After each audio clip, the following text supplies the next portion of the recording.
5, the 318th day of the Sex Offender Administration. The FDA has recalled more than 260,000 cases of shredded cheese sold in 31 states and Puerto Rico because of the potential of metal fragment contamination, which, quote, may cause temporary or medically reversible adverse health consequences, close quote. The FDA said that the various shredded cheeses were recalled by the Great Lakes Cheese Company. The cheese products are sold under the private store brand labels at several retailers including Target, Walmart, and Aldi. Like the Great Lakes Cheese Company motto says, you can get cheese without metal, but where's your sense of adventure? Defense Secretary Pete Hegseth asked Admiral Alvin Halsey, the four-star head of the U.S. military operations in the Caribbean, to step down after months of discord between Hegseth and the officer. Halsey had initial concerns about the legality of lethal strikes on alleged drug boats in the Caribbean. Admiral Halsey notified Pete that he took an oath to serve the country. You can't blow up boats just to make Trump happy, and that is why he's not doing this, so he has to resign. Donald Trump issued a full and unconditional pardon for Oakview Group co-founder Tim Lewicki, who was indicted by Trump's own Justice Department earlier this year. A federal grand jury indicted Lewicki in July for orchestrating a conspiracy to rig the bidding process for an arena at a public university in Austin, Texas. This is in line with Trump's crime color code. If you're brown, leave the country now. If you're white, you'll be all right. This has been the Dr. Reverend Jelly Roll with headlines and punchlines for December 4th, 2025, the 318th day of the Sex Offender Administration. Join me live at the Church of Last Resort Sunday mornings at 9 a.m. Eastern Time on MindDog TV. The opinions expressed on this program are those of the host or guest and should not be interpreted as statement of fact. Got a letter here from Paul McCartney. Fact-checking and corrections are What do you think I am, Sabrina Coffee? We got a cup of coffee in here, please. Oh. Do I have to get ready to push buttons? I should have I should have a good reason doing this morning. What's going on there?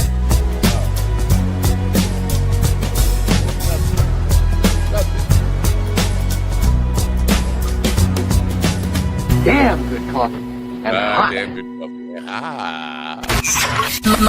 Mind Dog is your mind's best friend. And he's a little washed out again. We'll have to watch him. Hold on. Mind Dog is your mind's best friend. Wake up, America. You've got a dog that needs walking. That's right, sunshine. Just put on a big pot of strong coffee and get ready to type your little hate mail with your opinions about kumbaya and flat earth insanity. Stand-up comedy? You want stand-up comedy? Well, we've got sit-down comedy. It's time for Coffee with a Dog. You make me laugh. What's going on over there? I don't know. That was a Bill Capozzi, I don't know. You don't even know who Bill Capozzi is, do you? Well, what else? I think I'm gonna, I don't know. Say that, and then like an hour later, I'll shake.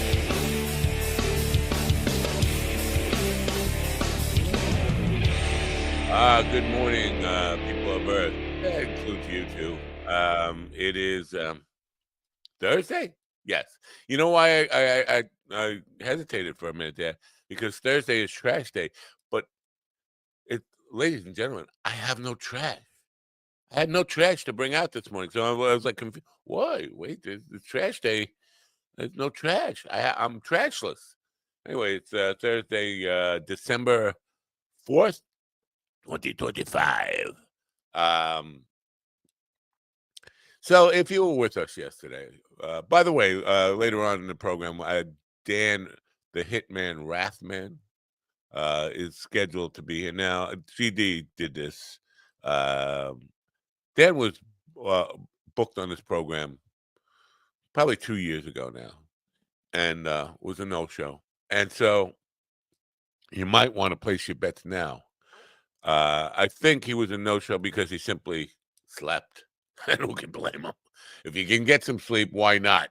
If I had a choice right now to be sleeping or doing this show, I would be sleeping. The fact is, I'm like Casey Anthony. I murdered my kid. I mean, I can't sleep. Anyway, where was I? Oh, yeah. So if you listened to the show yesterday, you heard me detail. You probably weren't paying attention, but I was detailing my experience, my programmed experience, my planned experience at the VA. They asked me to play, and we went over this. The Eagles, America, Paul Simon, and Soft Rock. So I spent about 2 hours learning some, refreshing some America songs and some Eagle songs. I even learned a couple Don Henley vocal songs to do at the thing. And then, it seemed weird anyway. It's Christmas time. I would think they want Christmas carols and the shtick that I normally do, which is kind of get them singing along and toe tapping and whatever. It's my shtick. Anyway, I get there, and everybody in the room is like 90 years old. They're not Eagles fans. This is the rec administrator asking for what she wants to hear. The record, whatever director, recreational director there, asking for what she wants to hear. She's an Eagles fan in America, man. But these people, they don't know that. Anyway, I'm setting up, and a rabbi comes over to me. He says, I'm Rabbi Shmutel whatever he said. I'm here to coordinate the event with you. Like, coordinate? What does that mean, coordinate? He said, well, I'm going to be doing a reading. We'd like to intersperse music within the reading. So here's what I'm going to do. I'm going to read a short passage, and then I'd like you to play a Hanukkah song. A what? Hanukkah song? Like, I didn't even know there's such a thing as a Hanukkah. The only Hanukkah song I can even think of is Adam Sandler on Saturday Night Live, and I don't even remember how that goes, but I think it was kind of inappropriate for the event. So I said the Hanukkah song. Listen, I grew up around Jews. They sang Christmas carols. I never heard it. They just didn't like Hanukkah. It's like, you know what? We want Christmas. We'll take Christmas. Hanukkah, candles and little. So I said, I don't know any Hanukkah songs. He said, well, do you know any seasonal songs? Okay. He said, well, we're also going to do some sing-along. What nobody told, like they passed out lyric sheets to everybody and they're going to sing along. And Winter Wonderland? What was the other one? Another one like that. I can't think of it right now because I have dementia. You know that. But he said, when it comes to where you're supposed to play Hanukkah song, just play something seasonal, like let it snow, let it snow, let it snow, and I'm out. Like, where do I go from there? An hour of hey, another Hanukkah song that's not a Hanukkah song because I don't know a Hanukkah song. So I play Christmas songs. I said to the agent, I text him immediately, like, they want me to play Hanukkah songs. This is the first time I'm hearing about Hanukkah songs. She said the Eagles. I spent my time learning Eagles. I could have. I'm not going to sit there with a phone trying to listen Hanukkah, Shemanukkah, and try to pick up words that I can't pronounce and the chords, whatever. Yeah, so basically, it was a pretty much embarrassing gig. Like, I had to keep making excuses. I'm sorry, I don't know any Hanukkah songs. I didn't know there was such a thing as a Hanukkah song. So on my Facebook page, they just asked for, give me a top 10 Hanukkah songs. This is the challenge I'm putting out to the audience here today. In the chat room, wherever, Hanukkah songs. Tell me your favorite Hanukkah song. Tell me a Hanukkah song. Hanukkah, harmonica, for Monica. whatever. Also, in the news, I'm fairly optimistic. What? Yeah, not me. No. I've been following this guy, Valhalla VT. Now, this guy is a former MAGA guy. He's still America first, but not a MAGA guy anymore. But he was the guy, he's a former Green Beret, and he's talking about how he used to be the guy who worked with the JAG officers to determine what was legal and what was a war crime and what they could do and orders they should follow and all this. He worked with the JAGs. He jagged off. And he's been saying that what Hexas did and whatever anybody did in this was legally, if morally wrong, legally okay, and they were going to skate on it. Well, he's changed his tune based on Trump throwing him under the bus, and maybe I'll play a little bit of that clip later. But it's a little bit hopeful. And they're throwing Admiral Halsey under the bus. Admiral Halsey. Paul McCartney, by the way, is not happy with the Rev this morning. He pulled a Sabrina Carpenter using maybe the YouTube algorithm or whatever algorithm won't pick up on the way the Rev heads across the water. Now, I just did it. I'm a Sabrina Carpenter. Anyway, they won't pick up on the copyright strike or whatever we're going to get over Admiral Halsey. So they're throwing the admiral under the bus on this thing. Like, you know what? If the Secretary of War tells you kill them all, who's an admiral to say? I'm not. Well, he could have just the Hague set in the Hague Nazi war crimes. That's it. That's all I got. I'm out of gas. All right. See you tomorrow. Now, thanks for stopping in. Anyway, let me play a dopey commercial. I'm also going to talk about brain rot. Yes, I am. I'm going to talk about brain rot today. But in the meantime, I want to talk about Daily High Club. They're extending Cyber Monday. It's fucking Thursday. And they're extending Cyber Monday one more day. So you can get deals at Daily High Club. You know, I know you love those deals at Daily High Club. Do you? Are you a stoner? You one of them stoners? Anyway, here's the commercial. With humble East Coast beginnings in 2015, Daily High Club is the premier destination for glass water pipes, vaporizers, and consumption accessories. If you're looking to elevate your smoking game to the next level, you're in the right place. With over 1 million top-quality smoking products sold, and with a growing base of over 10,000 monthly subscribers worldwide, we deliver the ultimate smoking experience. But Daily High Club is not just a retailer, we're lovers of the smoking scene ourselves, working with giants like Tommy Chong, Snoop Dogg, Chanel West Coast, and more. Ready to join the Daily High Club? Let our experts curate your collection with our awesome El Primo monthly subscription box, or grab one of our fun and unique pieces from our smoke shop. Click the link in the description below this video to get this party started now. Oh, I like that one. That was almost like a good shit, wasn't it? Ladies and gentlemen, in the studio with me now is a man who knows all the Hanukkah songs, every Hanukkah song ever written, G.D. Fender-Schwartz. Good morning, G.D. Fender-Schwartz. Good morning, America. MindDogTV.com. Let's sing along to the great Hanukkah songs like Spin Me Like a Dreidel by the Laurie Berkner Band. The beautiful Hanukkah song by the Festival of Lights. Oh Hanukkah. Festival of Lights.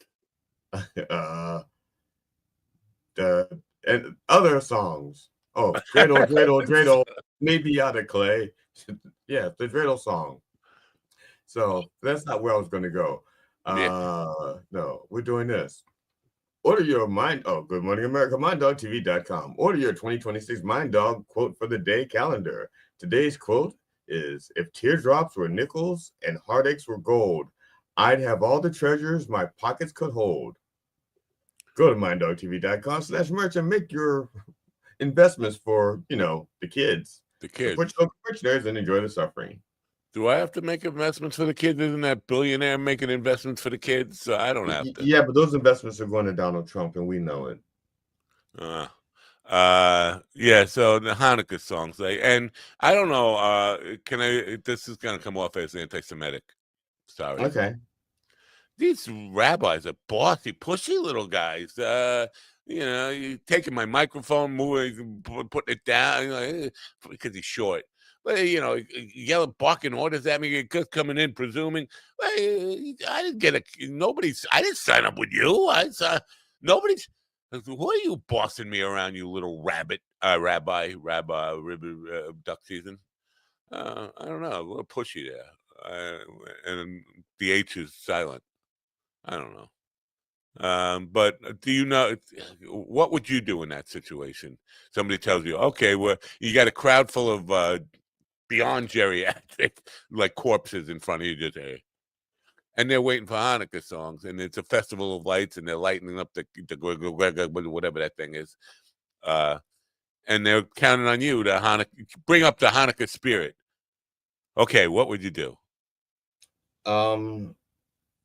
I would text them back and say it's 9:15 here. Oh, is that what time Dan Rathman is supposed to be on? 9:15?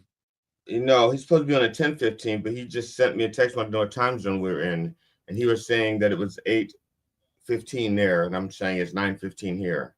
Is it really that difficult to understand time zones? It seems to be a thing. Well, not just him. People are like, it's 1 an hour. Like why is that difficult? It's almost as difficult as like percentages. Like, I don't know if you know this, but drug prices are down 500%. So today, and not today only, any day from now on, I think you can go to the pharmacy, you can get your prescription filled, and walk out with like a bag of cash. They're just, we're going to pay you 5 times what we would charge you normally. We'll pay you 5 times that just to take it. Just take your Viagra, take your Valium, whatever you're taking. Here's a bag of cash. Get it out of here. 500%. We've discounted it. Mickey Delaney said, good morning. Oh, it's been a while for whatever happened to some of these people that just disappear from. They hate us now. Who hate us? I'll give you an example. One, there was Big Beautiful Bill, aka the foul mouth teacher, gone. He hates us. He hates me. I think it's you. It could be me. I was plugging his little ice cream deal there. We were his alcohol-free drink shop. Yeah, and there are others who were semi-regulars who just, they hate us now. But the channel is growing, believe it or not, which is weird. And all these award things are out, and we're not nominated for any of them. Well, they want money, and I'm not nominating. No. The nominations were free. Oh. I think I'm not paying for any stupid dopey podcasting award, or even to be considered for one. That's ridiculous.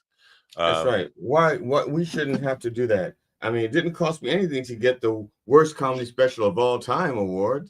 That didn't cost me anything. Look at it. The top is gone. Oh, there it is. Not a cent. Yeah, well, that's weird.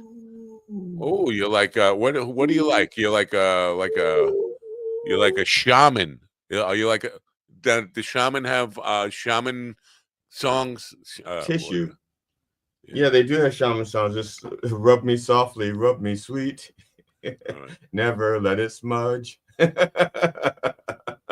That's another copyright strike. We're getting them left and right here. I'm trying to think of what the song was. You heard the Rev do that. The Admiral Halsey couldn't get a bird, so he had to. Whatever. What's the name of that song? I'm so sorry, Uncle Albert. Well, it starts. I think it's Uncle Albert. Uncle Albert. It's one of those things where it's Uncle Albert and Hands Across the Water. Yeah, it's McCartney. I think McCartney was doing acid when he wrote that. He had to be, right? What the hell is that song? If you listen to that song, it's just like the funny thing is, I could not get that song out of my head. As a matter of fact, there's more verses to it. My brain just kept writing and kept writing. Yeah. It's like, blast boats out the water. So what do you think? What do you think about them? Yeah, you're gonna get it's another. You can't get 2 copyright strikes for the one song, and I'm dead. I'm dead. Just take all my money, all my house, you take everything. Just take it. They wouldn't even let me. I typed the words in the thing, and they wouldn't let me do it. What? You don't see them. Yes, you see the comments. You don't see them in the comments, do you? I don't see anything in the comments. Oh, I typed out the verse that what the Rev sang, and then actually technically, I sang it because the Rev couldn't sing it and keep his voice. Oh. And then at the time of morning that we were doing it, I didn't want to be loud because to you really didn't want to sing full voice it operatic. Right. So I was doing it soft, so I wouldn't wake anybody up. I think my cat just killed itself when I did that. I was like, what the fuck? Yeah. So let's. Oh, have you ever been at someplace public and you hear a song that you like so much that you just have to play air guitar with it? No. Oh, I guess that's just me. Why? What are you referencing? Well, no, last night at dinner, there was a song that came up. They played a song over the loudspeakers, and I really liked the song. And so I just got my hands out and I just started strumming and playing the chords like this, the air chords. And this young teenager says, "Do you know your chords?" And I went, "Yeah." I said, "Electric, bungee, power, umbilical." I didn't think of that. Damn it. Umbilical. I wish I thought of that one. Damn it. Wait a minute. Trivia night is not at your house. It's in a bar or something? Yeah, it's in a bar. Trivia night's in a bar. I did not know. I thought you were just having friends over and doing like Trivial Pursuit or something. No, we go to a bar. It's a family. It's a competing against other drunks. Now, hold on a second. So you go into a public event, which is Trivia night. They charge you for this? Like you No, you just you just eat and drink. As a matter of fact, I'm not even sure. I'm not even sure it's really a thing. It's just the bartender just is full of all sorts of trivial questions. I didn't. Is there there's no prize then? If gift cards. Oh, gift cards. And last night we were actually tied for second, and so the tiebreaker is you have to guess how many people said like the number one answer, and so us and the other table that tied, we guessed the same number. So he says, pick another number. So we both picked the same number again the second time. And then we picked the same number a third time, I think. Wow. I know we had to do. No, somebody said if y'all pick their number a third time, then you just so I think third time we picked a different number. Yeah. Just one last thing about the Hanukkah thing. I'm just thinking there was I meant to interrupt you. When I Googled Hanukkah songs, it said it came up top 25 Hanukkah songs. 25? Yeah, that's top 25. Top 25, okay? I don't think they know any Jews because all the Jews that I knew, and I had a Jew right across the street from me, they hated Hanukkah. They wanted it on Christmas. Like, wait, you're getting all these cool things. You're getting Major Matt Mason little setups for going to the moon, and I'm getting dreidel snot, whatever. They were singing Christmas carols. I never heard a Hanukkah song. But yesterday, when it was my turn to sing a Hanukkah song, I said, "How about a Christmas carol written by a Jew and performed by a Jew?" And I did Mel Torme's Christmas song, but I sound a little more like Nat King Cole when I do it because I use his inflections because that's the only one. But I'm thinking Mel Torme's a Jew and he wrote a Christmas song. That's close enough, right? Yeah. Who's Coffee with the Dog working this morning? Who's that? I can't see. Good morning, Craig. Oh, it's Craig Johnson down in ABQ, the 505. I don't even. Is it still a 505, or did they add a new area code down there? They probably added another area code because of population. Population. I don't know. New Mexico's growing. Well, at least the phone services. Yeah. So Mel Torme counts as a Hanukkah song, even though it's the Christmas song. Now, really, when you said a Hanukkah song, the first thing I thought of was dreidel, dreidel, dreidel. Not Adam Sandler, and I forgot that Adam Sandler even had the Hanukkah song. I went straight to South Park. South Park. Yeah. Wow. See? They added 575 like 20 years ago. See, that's how long it's been since I think the last time I was in ABQ was 1998. Pretty sure that's when it was last. So yeah, wow, good for them. They got a new area code.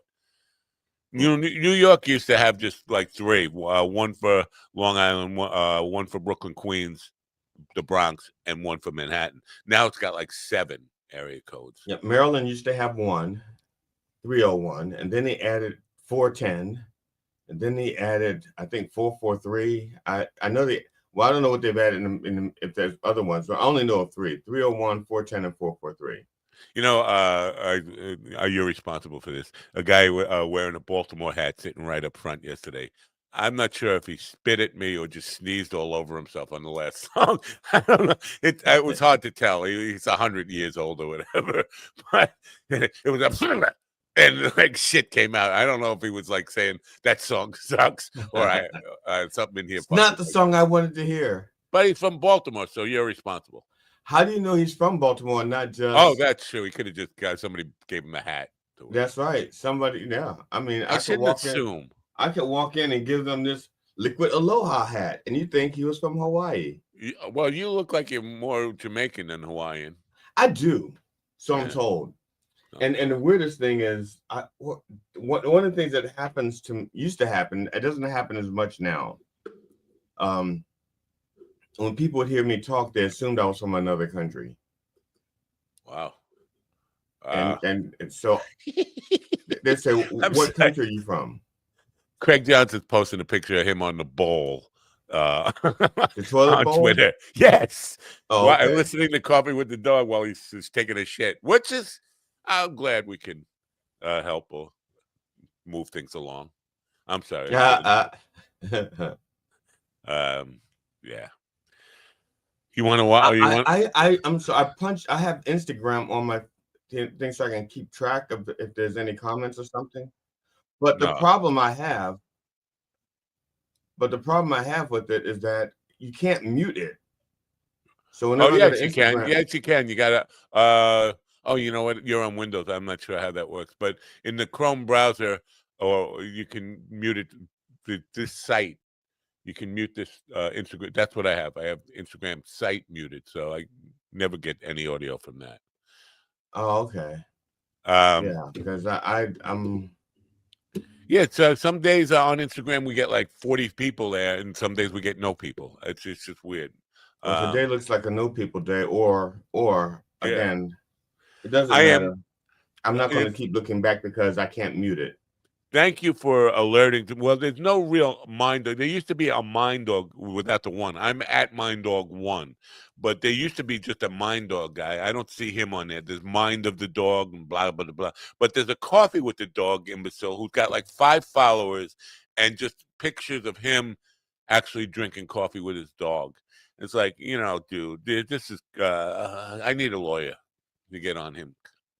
I didn't even know he existed, Mr. Coffee with a Dog. But don't do that. Check. I guess you could go The Coffee with the Dog. Yeah.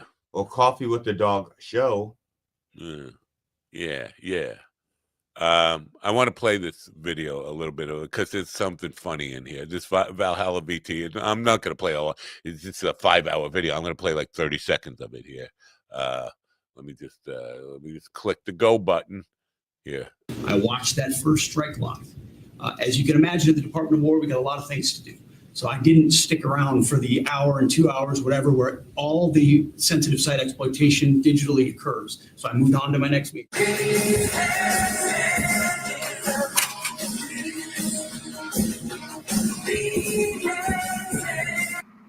I'm in danger. Oh, I'm rough. I'm tough. I can lift weight. Yeah, me lift weight, shoot guns. Dumbbell bike. Sorry, I can't help myself. Welcome back to the channel, everybody. And in a pretty wild turn of events in the Venezuelan boat strike story. Yesterday, the Trump administration sat down for a roundtable meeting to discuss this with the press.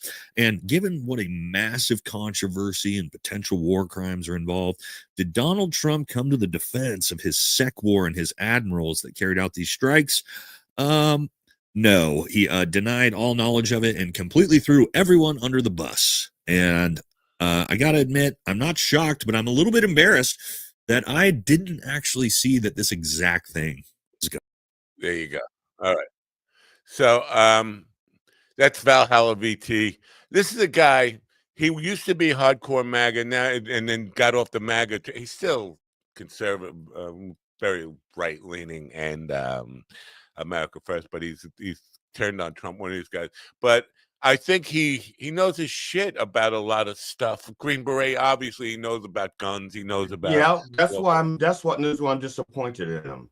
If they're so knowledgeable, how could they pay attention to all that detail and they didn't see this coming from Trump when Trump has been like this for like what, 30 years, 20 years, all his life? Yeah, that's a fair point, and he should be embarrassed by that, and he is embarrassed by that. But he was focusing on even because he agrees that what this idea of just killing helpless people without guns floating in the water, that's morally wrong. But he said because of the way they wrote and pre-wrote this idea in February about combatants and who they call them narco terrorists in order to say they were always combatants, whether they had a gun in their hand or not. He was saying it's legal. They created this loophole for himself. He wasn't even focusing on what's going to happen. Does Trump get a chance to throw him under the bus, or would he defend them, or any of that stuff? So to be fair, and he did say, I'm embarrassed at myself for not seeing this coming, but he wasn't including that possible element into the whole thing. It was just they're not going to ever face any scrutiny because what they did was legal, because they set it up. And the thing is, it wasn't legal. They created. There's this thing in law. Okay, there's the spirit of the law and the letter of the law. Okay, and so let's say the letter of the law says you are not allowed to kill somebody for money. Okay, I'm just saying. And then someone says, or I'm not going to say money, I'm just saying for profit. Yeah, I'm going to make that. Yeah, you're not allowed to kill somebody for profit, and somebody kills them, but they don't make a profit. They break even. And they say, well, you're missing the spirit of the law is that you're not supposed to be. They explain the spirit of the law, even though, yeah, by the letter you didn't make a profit. So, Trump and them, they know.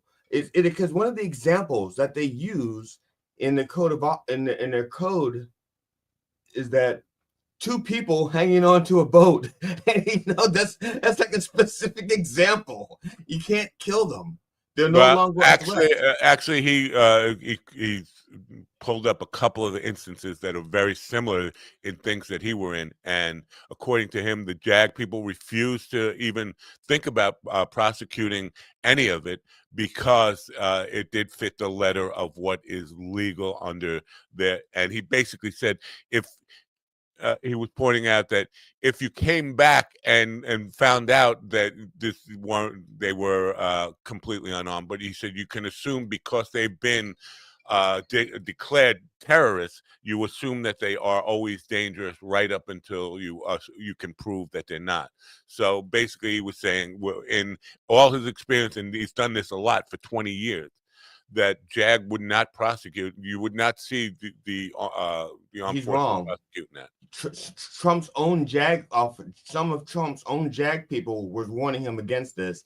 He got rid of them until he got JAG officers who would say, yes, you can. Yeah, I'm going to go with the guy who's got 20 years experience and his word on it based on rather than yours. I'm sorry. That's not a problem. Not a problem. I'm not insulted. You're saying he's wrong, like you've had that experience, and you have it. He has.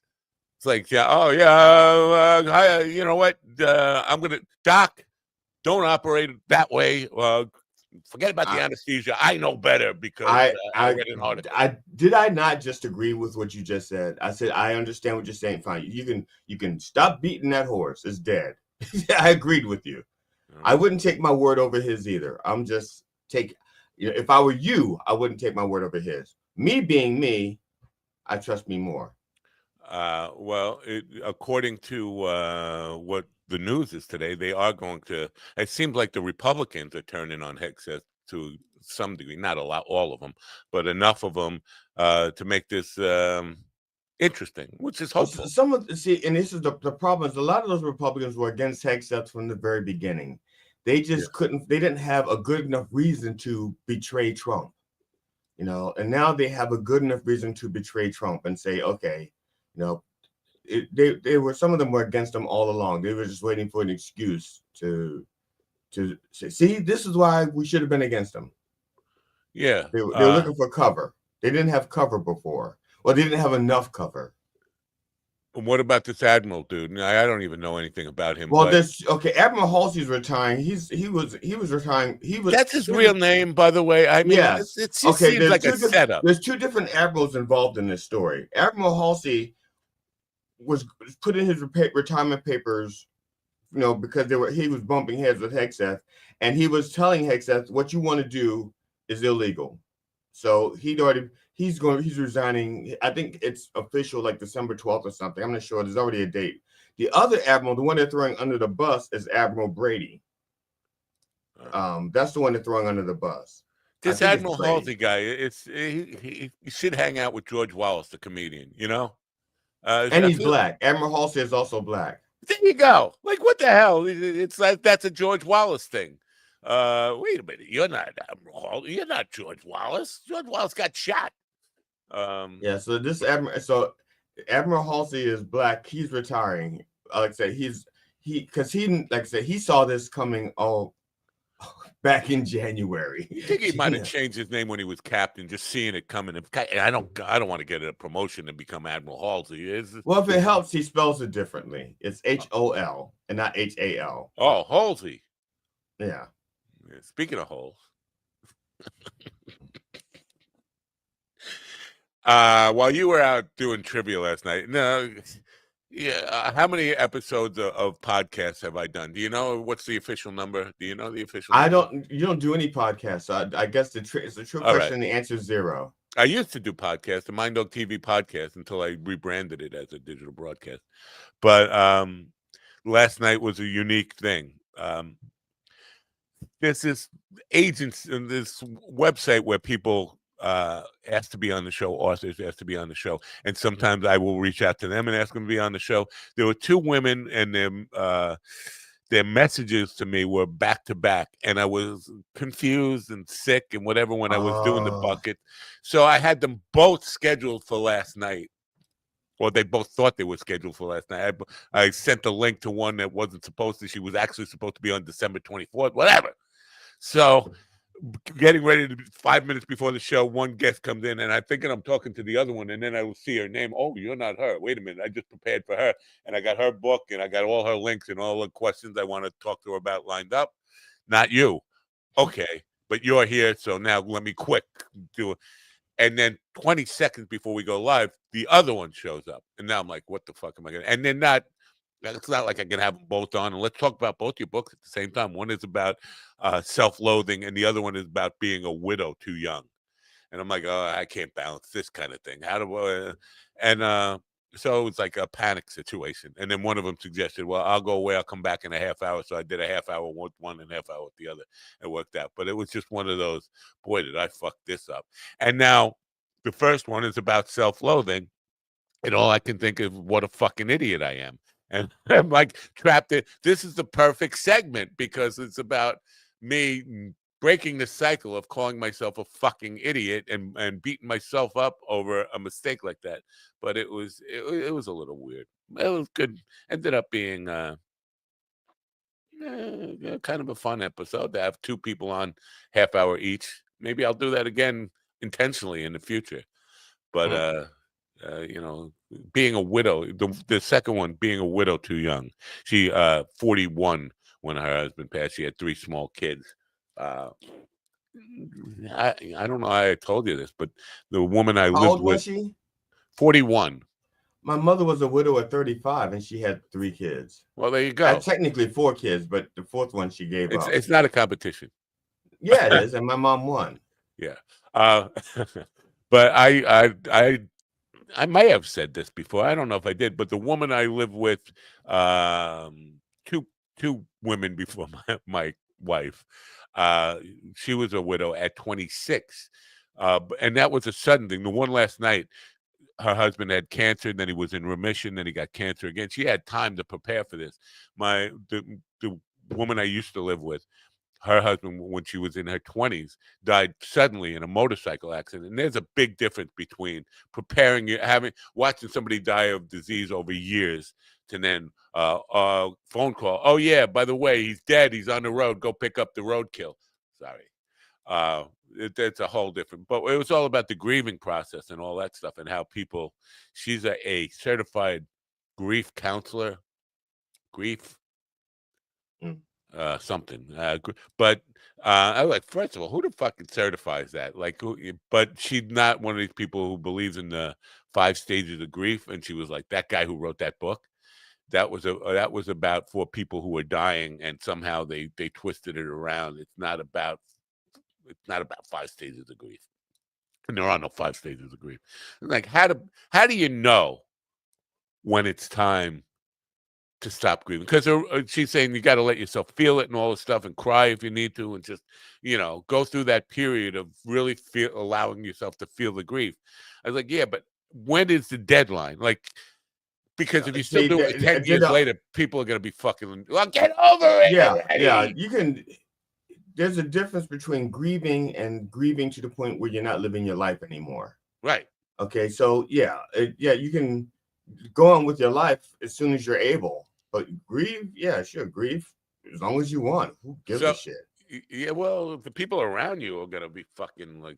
Well, if you're living your life, then they're not going to see the other grief. In other words, you're like, you at some point, I am, in my humble opinion, that, I mean, the way I view it is like, good memories will replace. There'll be more good memories and more things to make you smile at that person in order to make you grieve the person. Wow, that's a good. Maybe you should have been on with her and be able to shared that, because that's seems like it made. I'm sorry to say this, folks. That seemed like it made a lot of sense to me. Well, so maybe it was all wrong. Whenever I see somebody on Facebook, if it's a friend of mine, they say, so and such, I lost my mom, I lost my cat, I lost my dog. I always say the same thing. I don't say thoughts and prayers. I don't say God bless you, or I always say the same thing. I said, well, may the good memories give you comfort until the pain subsides. That's a good thing. See, you should be a certified grief counselor. Now, it's like, who the fuck certified? Like, there's not like some board. The same person that certified me as a humorist, as a forensic humorist. They certify you, $10. As a matter of fact, you could do that as a side business. We could certify people on Mind Dog TV. We could offer certificates of whatever people want to be certified, and we just offer certificates. This is a Coffee with the Dog certificate. You are now a certified forensic humorist. No, that's copyrighted. You can't do that. But you are now certified grievance counselor, not grief counselor, but a grievance counselor, that kind of thing. In my, because on Facebook, I've like, give me your top 10 Hanukkah songs. Harmon Comedy says, my algorithm needs to chill. My dyslexic ass thought that top 10 said open toe. Open toe? Hanukkah songs? Yeah. Give me a list of your open toe Hanukkah songs. I don't have any of those, but Elizabeth Croydon says that Adam Sandler's Hanukkah song and Brave combos have a Nagila twist. I don't know have a Nagila twist. All right.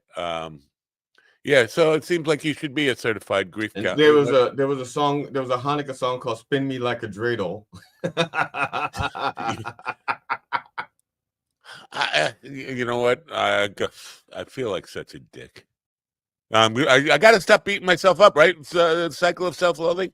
I don't know what a dreidel is. What's a dreidel? It's a. I should know, right? It's a little Jewish toy. It's a little toy. It's a spinning top, basically. But instead of being round, it has sides. So I think it's like a 4-sided thing. And I think each side has a letter on it. How do I I just not don't know know what the this? letters are. Because it wouldn't make sense for it to be Yod-Hey, Vav-Hey. That doesn't make sense to me.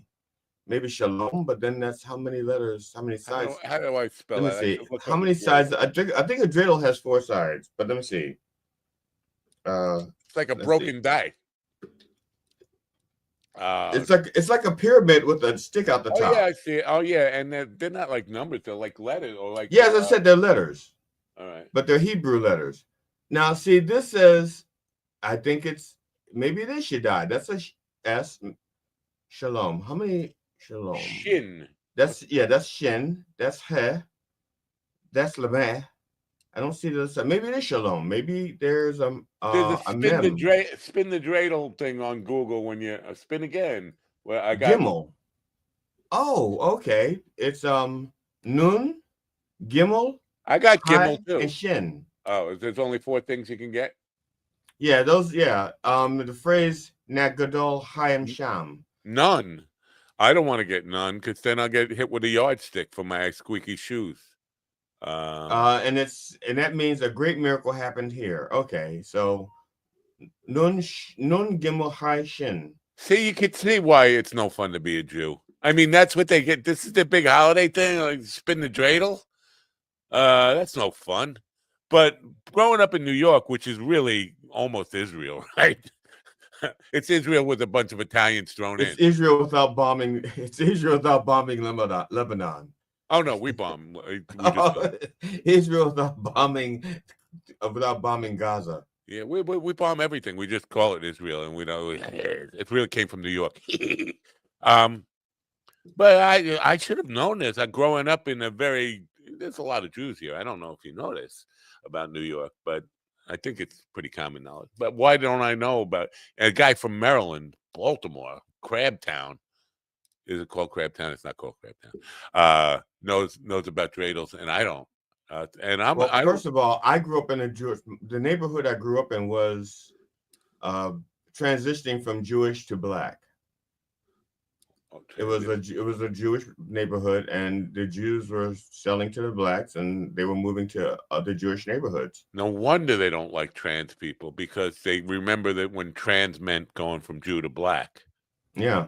Yeah. I had Jewish neighbors.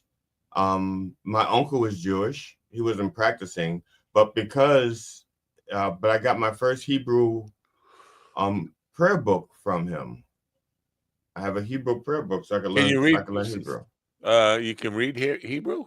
I used to read Hebrew very well. I'm out of practice. There's Yiddish. What the ball tickling? Yes. What the chutzpah? What's Yiddish is a separate language from Hebrew? Right, Yiddish is separate from Hebrew. They're close though, no? Or are they not? Well, I think now again I'm out of practice, but I believe Yiddish is like a bastardization of German and Hebrew. So it's like Brooklyn English. Yeah, like Spanglish. It would be the equivalent. Is to English, Yiddish is to Hebrew. Yeah, it's the Hebrew version of Spanglish, I think. All right. Thanks for clearing that up. And if there are any people out there who speak Yiddish and I'm wrong, please correct me. I don't want the record to stand wrong, but that's the way I understand Yiddish. It's like a cross between Hebrew and German. All right. Now our friend there, the nicest guy, who obviously is a murderer who killed Evil, which doesn't make him the nicest guy. Makes him. What if he's not a murderer? What if he's just a cannibal? Oh, that hadn't occurred to me. And Ian is still alive. He's just taking bits and pieces of him at a time. So he's been mean to me. This nicest guy. He's taken Evil's place and being mean to me. He left a comment on a Henry Phillips short that I posted. He said he doesn't even mention who he's talking about. If you're gonna have AI chop up your little shorts there, you should go in there and re-edit and answer some questions or whatever. He's being mean to me. I don't like to be mean too. But it's possible that he has brain rot. Do you understand that he has brain rot?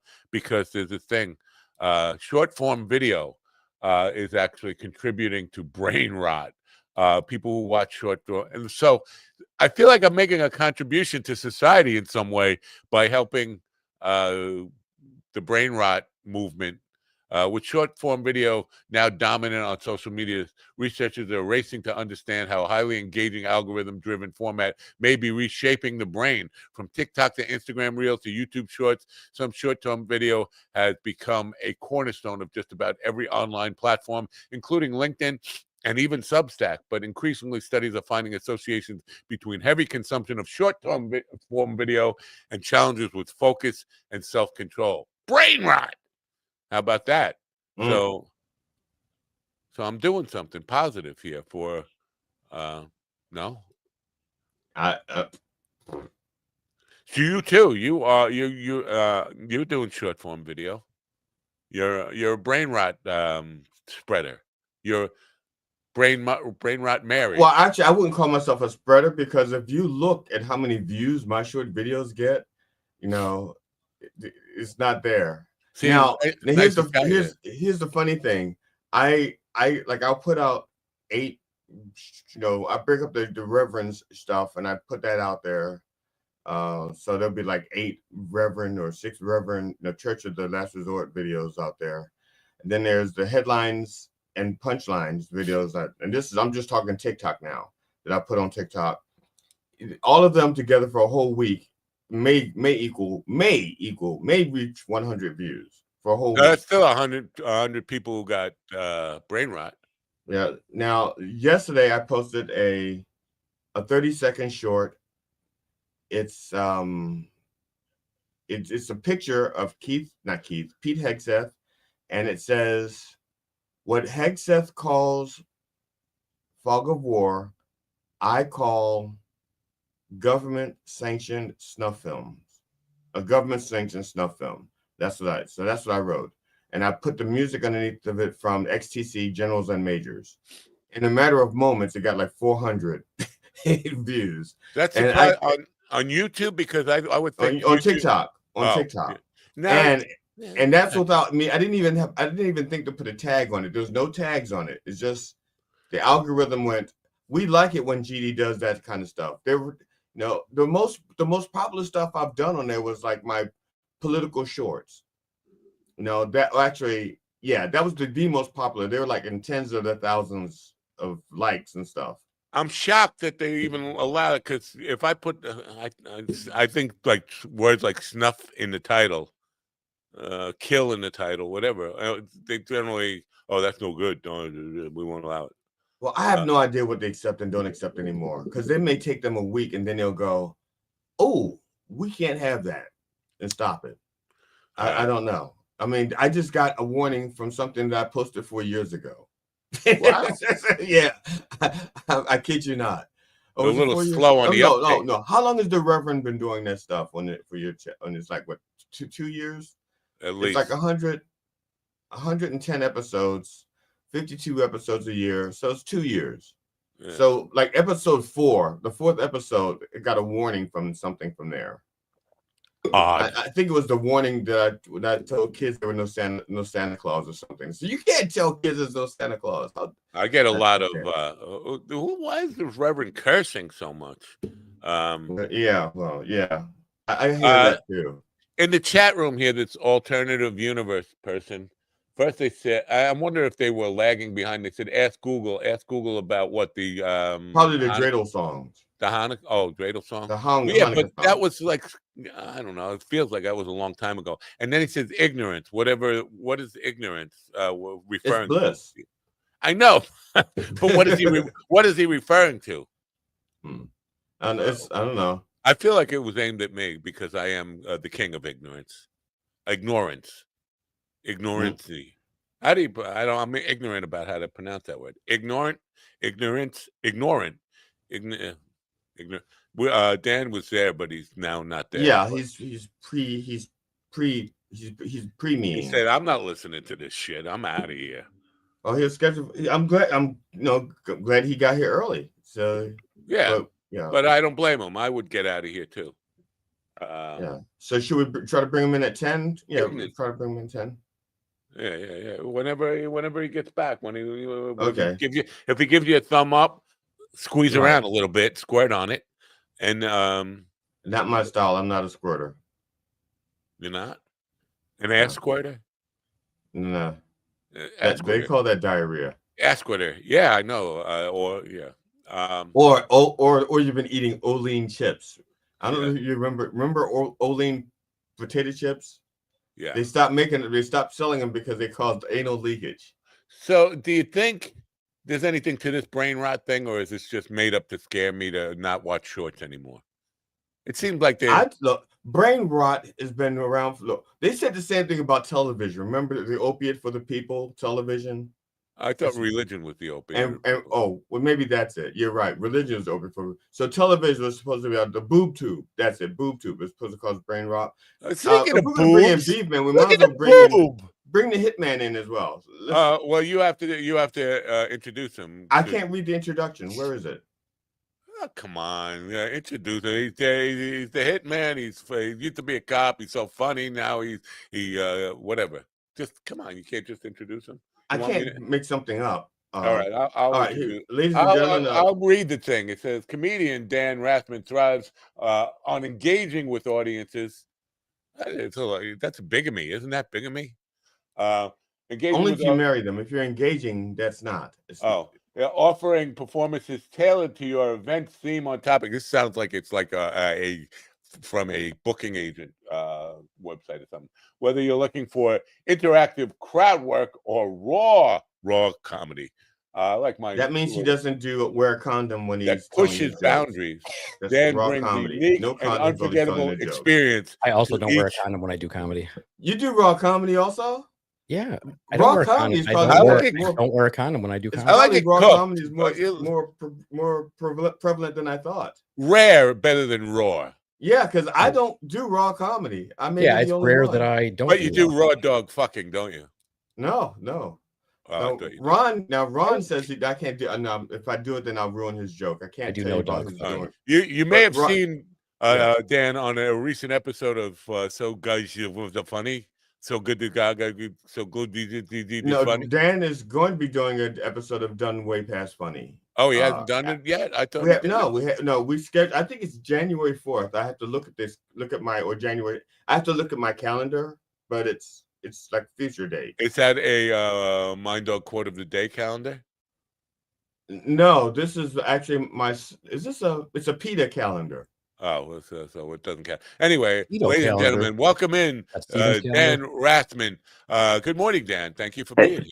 Good morning. Thank you guys for having me. Dan, I don't know if you know the Beef Man, Dan, that's Matt, I'm GD.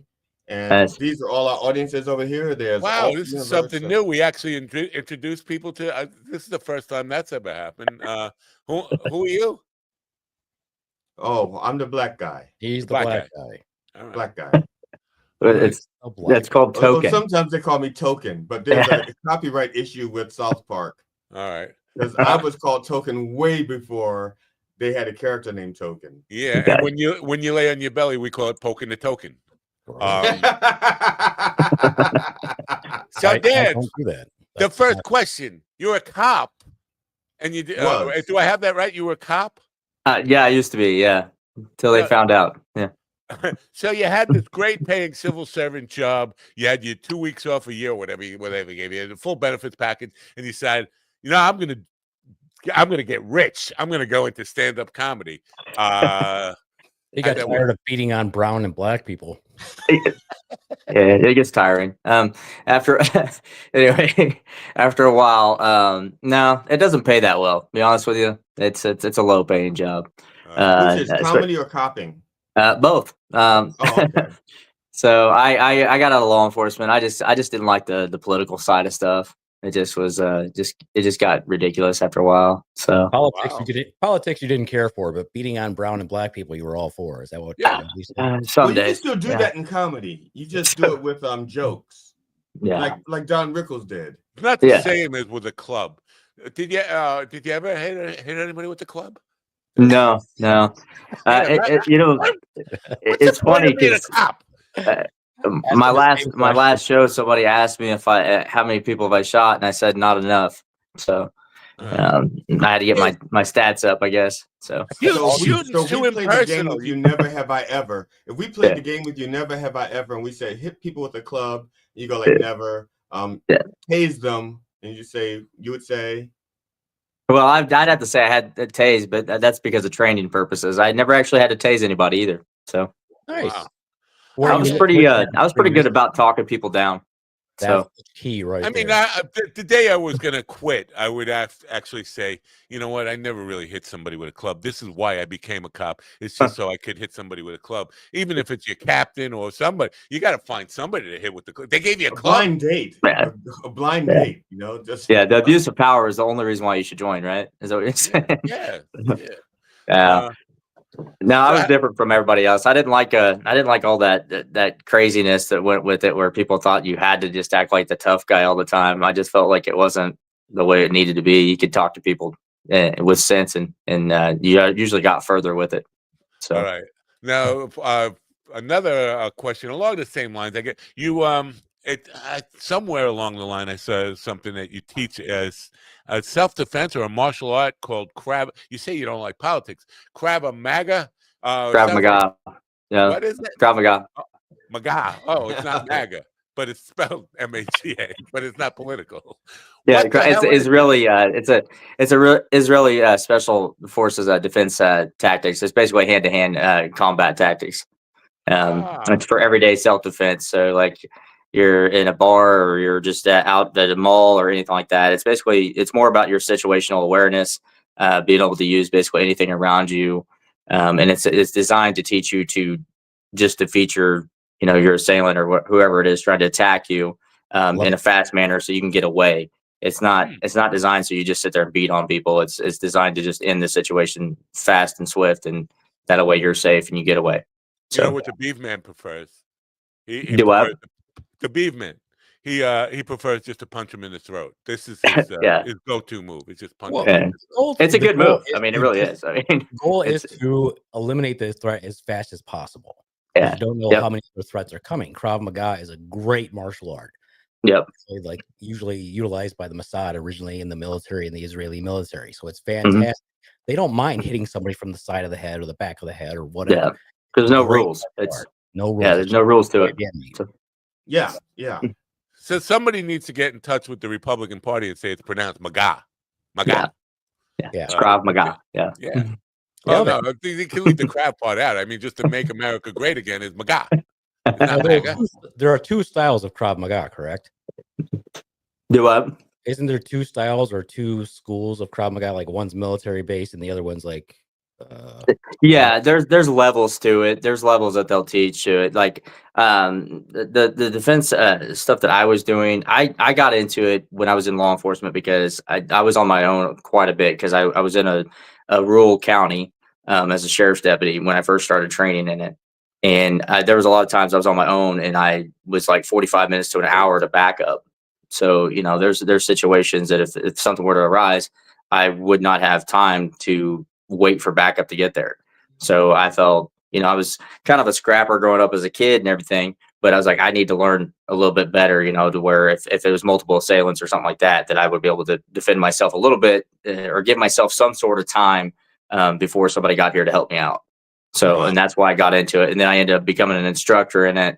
And of course I'm a certified personal trainer too, but I just decided to keep on going with it because I like the style, I like the discipline of it, and like you said, there's no rules to it. So in a situation out there, it's basically you're just defending yourself to get yourself safe in the moment.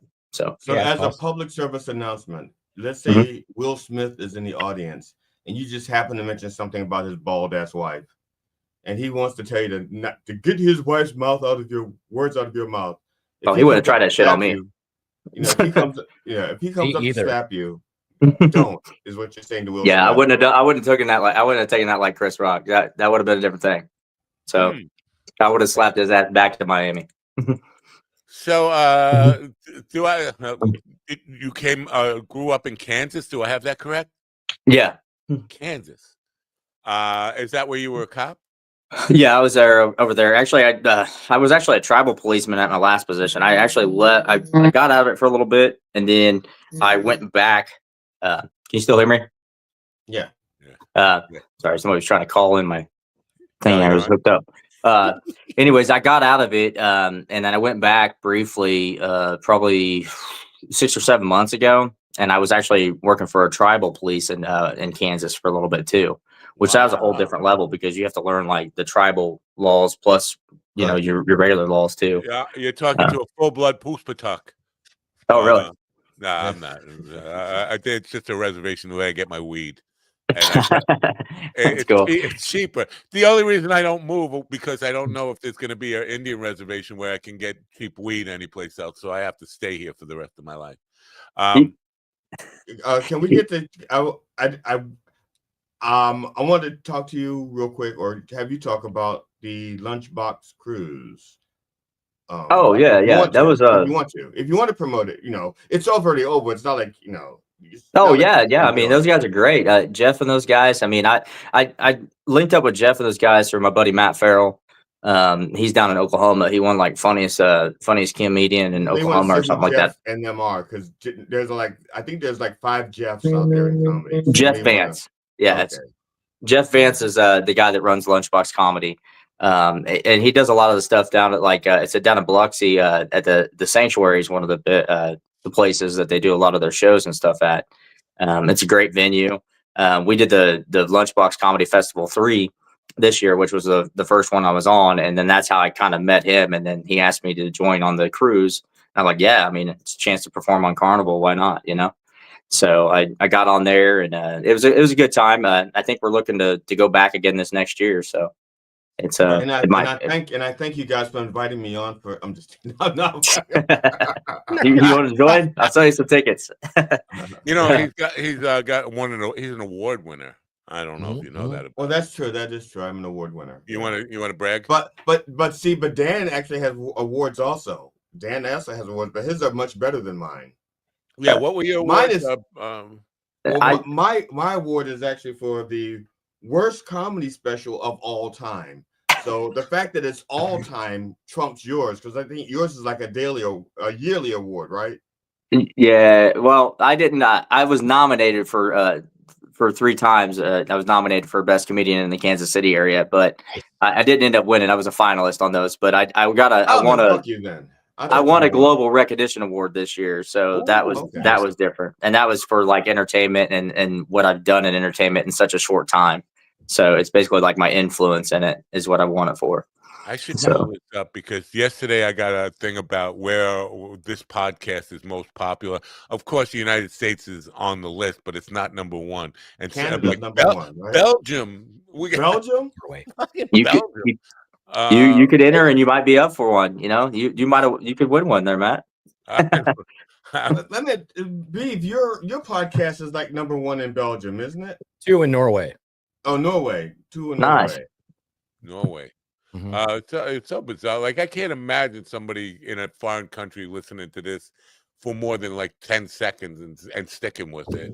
Like, what the fuck is going on? Well, that's probably the only way it makes sense. Well, see, my heritage is German and Swedish, so yeah. Now, do you do a lot of shows in Ohio? Do what? Do you do a lot of shows in Ohio? I did one show. Actually, me and Matt went out and we did a show at Matt Farrell. We did a show at Crackpots a while back. Oh, with Chris. With Chris and those guys. Yeah, which I like that place. I'd like to go back and do another show there. I think there was some confusion though, because I think they thought I was headlining, so it was kind of marketed that I was going to be the headliner. But it ended up Matt was supposed to be the headliner the whole time, so we ended up obviously swapping when we got there, and I was the feature. But I'd like to go back and actually do the actual headlining spot myself. So.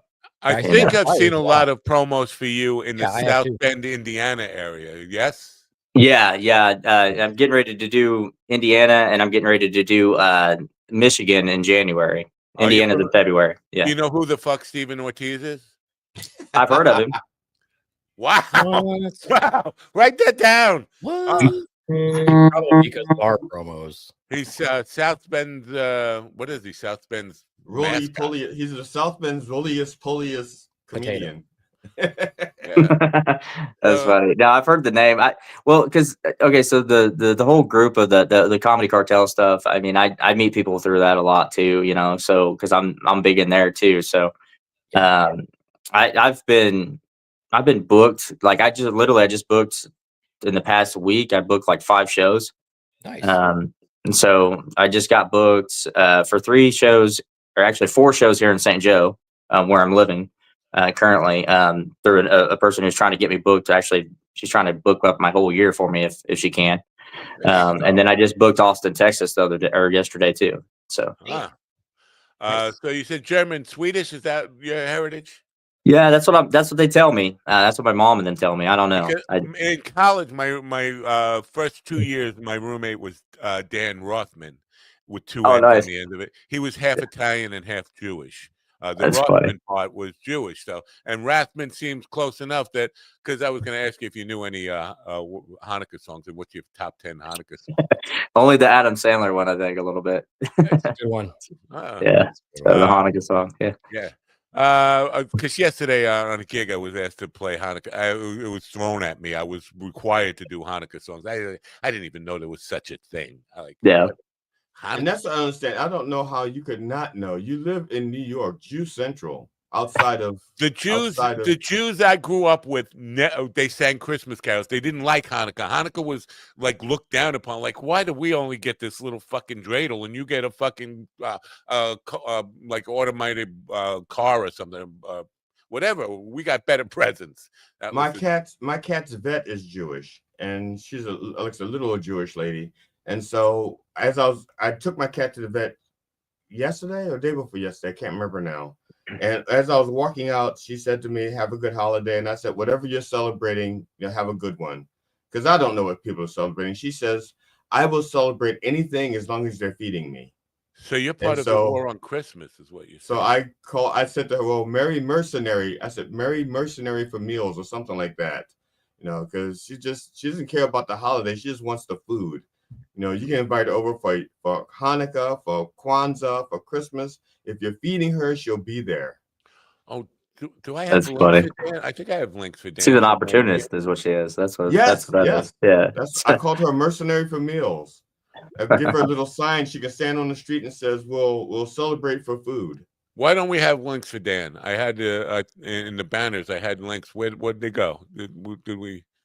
Maybe it's banners. Where do we link you to? Because it sounds like that intro I read sounds like from a booking agent website or something, right? I think it's something I wrote. I think a while back whenever I was doing it for sending off for bookings and stuff. So I usually try to develop templates and stuff like that whenever I'm sending off to clubs and things. So we're just going to link. I know there's links in the description, but for the banner here, I'm just going to put up your Facebook thing. People can go there and then they can find links to your booking place. Well, you can do danrathmancomedy.com and you can find me. That's my EPK. So that'll give an actual full description of the show, like shows that I've been on and stuff like that. I got a list in there too the people that I've been working with, because I've featured for some other bigger comedians too, like Jeff Richards. I just featured for Kayvon the other day or a couple of weeks ago. I featured for Jimmy Schubert. I've done stuff with him. Claude Stewart, worked with him. So wow. Yeah. All right. Very cool. And so are you married? You got a family, a wife and kids? I'm not married. I do have kids. I got 4 total. All right. 4 kids total. It just seems like you're established. I hate to dwell on this, but you're like a family man. You got kids. You got a steady job. Now I'm just gonna go into stand-up comedy. Did anybody say to you, "Well, they fucking starved for like 10 years. You're gonna, your kids are gonna go hungry now." Any of that kind of resistance? Well, I do. Like I said, I do all kinds of. I wear different hats. You know what I mean? No pun intended. But I wear different hats all the time. So I work executive protection work on the side. Again, I do my personal training stuff. I offer services there. So I have other forms of ways to make income. Yeah. That I do outside of just comedy. So it's not just I'm just riding on the road and things like that. Like tonight. Like I'm up right now doing this with you guys, but tonight I got to go in. I got to work a shift 8 to 8 overnight doing executive protection work. Wow, good. Oh, geez, brutal. Yeah. Do you get to carry a gun? Yeah, it's a concealed carry situation. So yeah. Can you guess what the beef man does? You can't go by. You can't judge him by the glove and You the knife can. that keeps attacking him. Off If he the got a screen. glove just on the pinky, you could guess. Oh, I couldn't. Oh, the beef man. Yeah. He checks people for lumps in their ass with this. That's what the knife is for. Yeah, that's what it is. It's the weirdest proctologist ever. Yeah. He's a nurse proctologist. A nurse proctologist. He practices aggressive colonoscopies. Aggressive. That's what the P stands for, proctologist, not practitioner. Right? They changed it. Yep. Exactly. Yeah. Wow. There you go. There you go. I got a little tingling now just talking about it. Yeah, he practices Ask McGraw. It's like there it is. Yeah. It's like okay. Here's the elbow. He said, "Give me spreadsheets, not spread cheeks." You know what I mean? So. Yeah. Now, Dan, have you ever thought about? Do you do conventions where you'll go to different dojos and do like a day? I haven't done that. It's been a while. Like a lot of my stuff is just like if someone wants to train, I do like one-on-one sessions.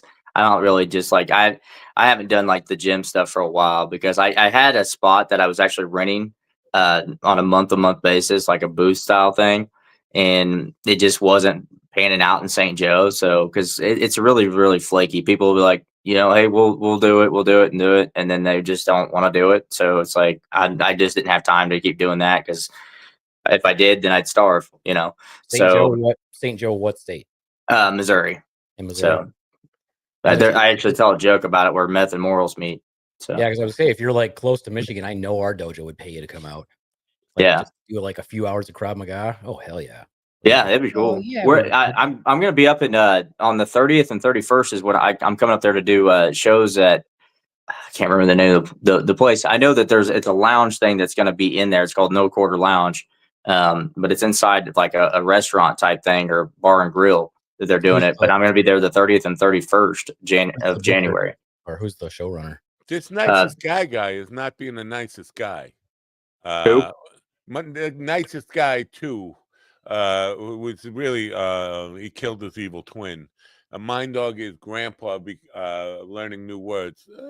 Yesterday you called GD grandma. Today I'm grandpa. It seems like we should have sex.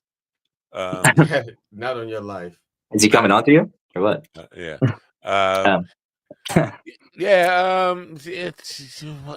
So you're kind of a road dog then, but yeah. I go where I mean, if there's opportunity to make money doing it, I do it. Wow. Horror. Yeah, it's funny too because there's a venue here in town that I used to perform at quite a bit. Well, then I started getting booked often, and he made a joke about me being a stage whore. So I actually thought about if I ever did my tour, I was going to call it that. So who's running the show on the 30th? The guy's name's Ty, and Ty. they got the thing. Yeah, Ty Mead. Yeah, I know. Ty. Yeah, they're doing it's called No Quarter Comedy or something like that. I think it's the name of their group. Yeah, but I've done a show with him before and out in the Illinois area, and he asked me to come back, and they're trying to do like some rotation stuff where I do some shows for him, a couple times a year or so. That's awesome. So. Yeah, Ty's on. He's getting a lot of rooms, and I actually messaged him the other day. I was like, "Dude, you're fucking nuts, man." Yeah. I don't know if you could tell from there, but my little brain rot is blown because you just said, "Who's doing the show?" And you just name a guy like Phil. Oh yeah, I know Phil. Yeah. It's like, wait a minute. I've done a Ty Mead show. I do comedy. He's in the same similar area. I mean, Ty Mead is in Indiana. Missouri's not that. I did say I have brain rot. I did confess to having brain rot. Yeah. Dan's on my Facebook. Got me some slack. Dan's one of I my watch friends a lot on of shorts. Yeah. Missouri is a funny state, yes, or because it seems to me they are the typical. I'm going to sin like a motherfucker on Saturday night so I can go to church in the morning and confess type of state. Like they have porn shops next to churches, and it's pretty much it sounds like that. It's funny too because you talk about that the weed stuff and everything, and you're talking about the tribal stuff, and Kansas still hasn't legalized it yet. Wow. Yeah. Everywhere else around is legalized. Not even medical. Like you can't get. I don't think Kansas has a medical yet either. I think it's still illegal. So you get busted with it, you're still getting a ticket or you're still getting a charge. My only experience in Kansas, we were driving through Kansas to go to Colorado to do a show, and we got pulled over. Now I'm in a van. This is at the time when Timothy McVeigh was on trial, and I'm in a rider van full of electronic equipment.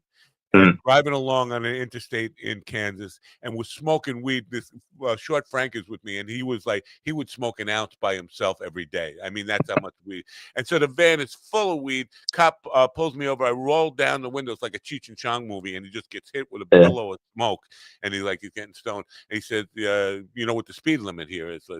Sorry, no, I don't. He said, "Well, you were doing 10 miles over the speed limit." Takes my license and registration. Now I'm thinking, doesn't he smell the weed? He's not concerned about the weed. He takes my license, registration, goes back. He writes me a warning, a written warning. Like, this is not something that has ever happened to me before. You either get a ticket, you get taken to jail, or you get a verbal warning. You don't go back and say, "Here's your official warning." So Kansas it seemed to me at that point, Kansas is a pretty cool state. I mean, well, I think it depends on what officer you get. You know what I mean? Like that, it's a hit and miss. Like I've seen some officers that they seem like they get a hard on for like a roach in your tray. You know what I mean? So to me, it's like it doesn't get. I'm kind of a weed advocate. You know, so it was hard for me to be like a police officer, and I don't even smoke, but I was like, I don't really want to try to give somebody a drug charge over all this. And now if they got 50 pounds in the trunk, obviously I got to do something. But it's the fact that if they're just, what if the body is under 50 pounds? Be what? What if the body is under 50 pounds? Yeah, the body's under 50 pounds. Yeah. Then you put it on stage and you have it sing close to you. Yeah, exactly. Great sketch. So you open the trunk and there's just a bunch of decapitated heads in there, but he finds a roach and he's like, "What the fuck is this?" That's crazy though, because there's a lot of stuff. I mean, 36 highway that runs through runs through Kansas into Colorado, all that stuff. That route. That is a crazy stretch. So you can only imagine what's happened probably on that highway. Wow. The amount of probably killers and stuff that run through there that we probably haven't caught. Yeah, it seems like a good place. Probably haven't caught. You know what I mean? So I mean, it's just a reality of it. I watch a lot of crime shows all the time. I'm big on that. Obviously, I don't know why, but love it. But do what? I love it. Did you see the one with the Ed Kemper documentary that it's a movie loosely based? Yeah. It's pretty accurate. Yeah. The Ed Kemper one. Oh yeah, pretty accurate. I am fascinated by that true crime stuff. I just want to get to this one comment, and then we'll talk about some of that because the crazy people. Nicest guy said, "I got an official warning: speeding through a blizzard in Utah." It's just, how do you speed in a blizzard? First of all, I mean, God, it's like you can't see in front of your face. I don't know. Didn't have all the wives in the car, I guess. I don't know. Yeah. Maybe it's a Western state type of thing where they give you official warnings. Here in New York, if you ever get a warning, and that's very rare, it would be a verbal warning, like, "Get the fuck out of here. Don't let me see you on this road again." But it's not you never see like a ticket, like an official written out warning. Like, what am I supposed to do with this? Bang it on my wall? Put it on the windshield so I remember. Oh yeah, I got a warning. I got to slow down. I hated writing tickets. The only written warnings I've ever received were for something mechanical on the car. So like if the light is out, and they give you like 10 days to fix it. They used to give you they used to give you a really short time to fix it. And if you were short on cash, you were just fucked. Here it's 24 hours. They give you 24 hours to get it fixed, and then you got to find a cop and then show them that you got it fixed. It's like, Yeah, they used to be really big. Like it was funny over in Kansas. Whenever I was a sheriff's deputy, some of the officers used to be really big on that tag light on the back. Oh yeah, and they pull you over for that stuff. I'm like, that is such a it's a bogus thing. You know what I mean? Inspection stickers. Do what? Or the states with the inspection stickers. Oh yeah, like Pennsylvania. Holy shit. North Carolina was like that too, man. Like It was just kind of a reason. It was kind of a reason just to get you pulled over and be Snoopy is what it was. They just wanted to see if they can catch anything else, like if they can smell weed or if they can, see anything else that they can find, and then they could have probable cause to search or whatever. But it's to me, it was a bogus thing. I mean, it's kind of more borderline harassment at some point whenever you're just pulling over people like that. Dan, how would you describe your comedy? What's the descriptor wise? It did. Well, let's go back to the. Oh, guy, you can answer that. No, but... go ahead. I mean, I shared you a video earlier. I didn't know if you did. You get it? I did not get to see it. The 2-minute clip. Yeah, because I didn't share it anywhere else. Like I didn't share it like on my TikToks or anything like that because I didn't know if you guys were sharing it today. So I was letting you be the. I don't have it. Go ahead. No, he doesn't have it. I have it. The reveal of it. But I'd say my style is kind of, I've got material. Some would say sometimes I'm a little dry, but I also say stuff that makes people think. But I have in the moment stuff, like if there's crowd members, like I'm not a guy I'm not bothered by hecklers. Actually, if a heckler's in the crowd, I turn them into part of the show. I wouldn't advertise that though, because that seems like you're inviting them at that point. Well, yeah, I mean, that's the thing is like it doesn't bother me, but other comics like I don't want to be heckled, and it's like, and I get that, and I totally respect that, and I tell everybody like, hey, don't heckle these guys, I mean, if you're gonna talk to somebody, talk to me, you know what I mean? I'll deal with that, but I don't like. I mean, I understand that their style is their style, my style is mine, and it does get me some hate from some other comics because they're like, I don't like this, I don't like that. I'm like, well, that's fine, but if it gets laughs, it gets laughs. Is the way I look at it, because comedy is subjective, right? So if my comedy makes these people laugh, your comedy makes these people laugh, it doesn't matter as long as they're laughing. That's the goal at the end of the day, is that we're getting them laughing. See, GD doesn't care because he never actually heard anybody laugh when he's doing his comedy anyway. I mean, they said funny things on this show. Yeah, the only person that ever laughed at my comedy was the guy serving the drinks, because he knew that as soon as I started talking, people were going to be coming to the bar to drink. It's like, that's it. So you're contributing to alcoholism is what you're doing. And brain rot. There you go. Can I ask you a question then, Dan? Yeah, what's up? Do you mind? So you said comedy subjective, and I totally agree with you, because that is the point of the word itself. By definition, subjective means that's our opinion on something or how we see something. Yeah. So a local comedian here in Michigan recently posted on their Facebook page this big, long rant about how comedy is not subjective. If you bomb, you bomb. You shouldn't use that excuse if you don't do well in an audience. And of course, I wanted to comment, but I'm like, not worth my time. I don't want to fucking argue about it. But by definition, yes, comedy is subjective. Just like if you come into my office and I say, hey, Dan, what am I seeing you for today? And you're like, my arm hurts. I'm like, okay, tell me about it. That's subjective. What I learned from examining you is objective. So I'm like, your whole post makes no fucking sense. I understand that you're one of the biggest comedians in this because I want the pinky in my ass. Is that objective or subjective? What is it now? Say it again. I just come to your office because I want the pinky in my ass. Your desire to have the pinky in your ass is subjective. That's a whole different therapist situation. That's a different. It just sounds like abjective. There's this one lump in there that is just so itchy, and when you put the finger in there, it kind of soothes. I think it's abject, like abject depravity. But I mean, I agree with what you're saying there. It's one of those things, is like there's a lot of guys out there, and I don't know. I look at things. I'm always continuously learning too. I'm not going to be a guy that's ever going to be like, I know it all. I think that if you bomb one place, you might use that same material at another spot, and it absolutely kills. Absolutely. It happens. I've seen it happen. It's happened to me, where it's like crickets for a second, and then I went to a different place, and that joke went over well. You know what I mean? But it just depends on the environment you're in. Like, I'm not going to tell a joke that is going to hit with the 25-year-olds and then go to a nursing home and tell the same joke. You know what I mean? Because it's not probably going to hit the same.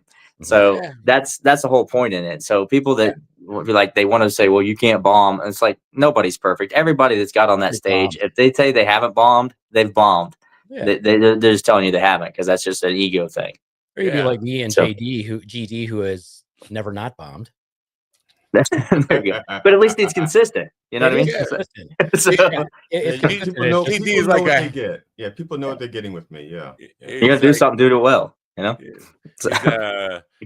F-16 bomber is what he is. You get him a jacket. Yeah. The one time I didn't bomb, I was like, what is going on here? Right. Why are you people laughing? This is not the response that I'm used to. Did you check your fly? Was your fly open? Did you check?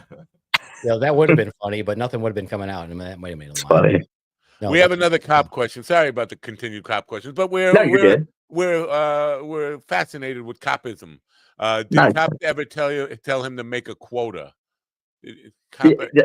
That's the thing is like, okay, so the places that I worked as a sheriff's deputy, like there wasn't like, you didn't have to like write a certain amount of tickets or anything like that, right?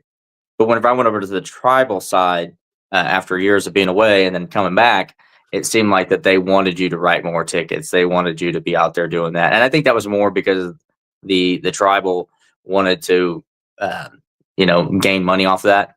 I think it was more like, hey, because you had tribal tickets and then you had regular tickets. Regular tickets would go to like the county court and all that. Tribal tickets were you pay the fee and it didn't go on your record. Wow. So now, have you ever performed comedy on the reservation? Did I? Yeah, I asked you first. No. They talked to me about possibly doing a show at the casino out there one time when I was working for them, but nothing ever really came of it. So they never really pulled any triggers on it. But they went through some people that was on board and all that. So I don't know if that changed anything or not. And I never really pursued it after I left because I got busy, traveling and doing other shows and stuff that I just didn't really look back into it. Yeah. So. I saw a cop pull over a guy in the HOV lane yesterday, and I was thinking, well, this has to be a quota thing because if somebody, even if they're in the HOV lane and they're not supposed to be there, you got to give them some credit for that. Yeah, how important it is for you to get where you're going that you're going to risk a $500 ticket for driving. Let them go. But wait, quotas. It's December 3rd, the beginning of the month. Yeah, I hated writing tickets, man. I hated it. I just didn't see like the way I look at tickets is like, okay, so every one of us was speeding at some point in our lives or whatever. And I'm one of those guys. I set the cruise control on the highway at 5 over, usually, sometimes even 10 over. It seems like it depends on which highway I'm on because I'm basically just trying to keep up with traffic, the flow of traffic. But pulling people over for the same thing I'm doing is just very hypocritical is the way I look at it. So I really just found I had a really, really hard time looking at that. Like, man, I just pulled that guy over and I was just doing the same thing. So you know what I mean? Pull people over if they were doing something that you weren't doing, like driving while black, because apparently. Usually. Okay. DWB. I got a DWB. All non-German and Swedish people I had to pull over. Wow. Are we going to get to watch Dan's clip or are we not? Yeah, it's right here. I was waiting for an opportunity. Okay. This did you want to set it up, Dan, the 2-minute clip? Or yeah, you can set it up if you can.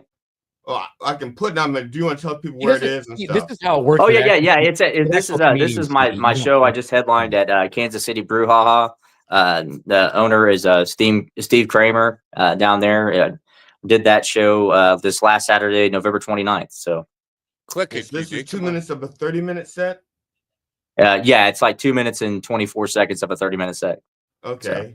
So, it's a little bit of the crowd work and stuff like that, and it shows my style a little bit. So. Okay, here we go. Anybody believe that? Till they found out. No, my last police position, I was actually a tribal policeman. Can you believe that? With this hat? I look like the guy that put them there. Is that too dark? No. Come on, we're all adults here. Not me. No, it's all good. Any cops in the house tonight? I'm profiling. Sorry, habits die hard. So, no, everybody from the area? Y'all from the area? No? You're not? She's like shaking her head. You're shaking your head, yes? Are you okay? Blink twice if he said, fuck it. If you're in trouble, we'll help you out. Just saying. What's in your drink? You're not from here? Where are you from? Nebraska? Ooh, they just got some snow up that way. Yeah, I drove down from St. Joseph, Missouri tonight. Yeah, you know where that's at, right? It's where meth and morals meet. Yeah. Yeah. Fuck that place. I don't want to live there. I'm blinking right now, you just can't tell. Trying to get help out of there. So, What made you move down here from Nebraska? School and your mom? Who's your mom? Is it your mom? Your birthday? Her birthday. Oh, sorry. Her birthday. Well, Jesus Christ, you're like, you would be sucky at landing a damn plane. I'm telling you, it's just like roundabout. I hit one of those one time when I was drinking. It was weird. Yeah, flattened all the tires. That was weird. Yeah, it was in Parkville. No one even stopped to help me. Fucking cops. I was in a patrol car too.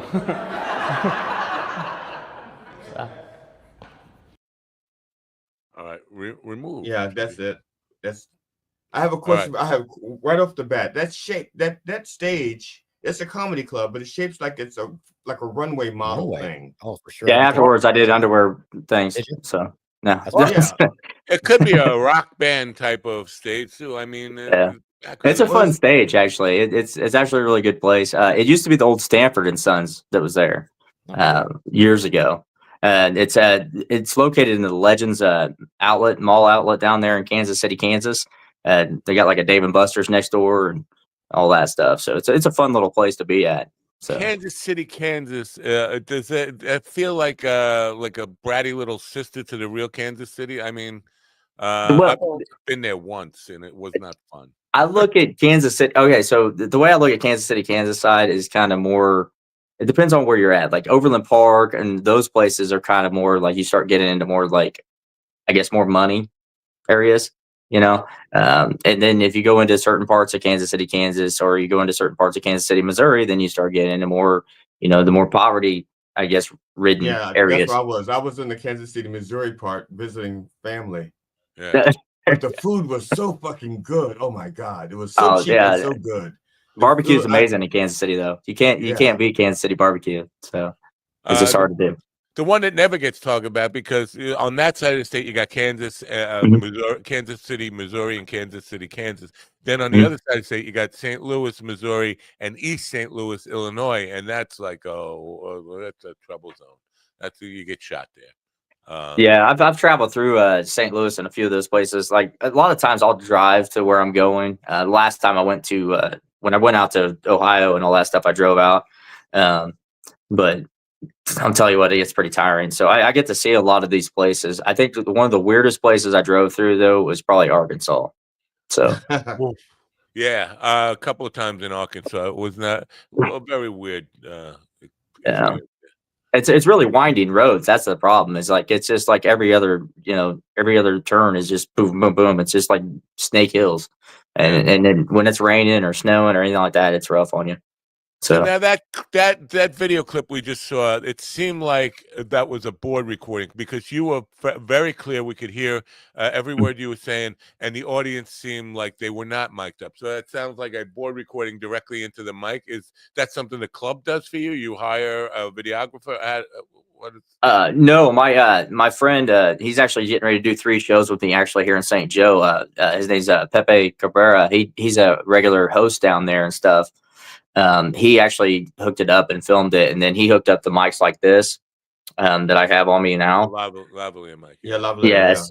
Yeah. So he has these. He hooked that up so that way my voice would be more clear, and then you could get that. So, and I'm one of those comics. I don't really like to there's a lot of comics out there that'll throw laugh tracks on their videos and stuff. I like to have the real laughter. You know what I mean? Like I want people to hear what's going on in there.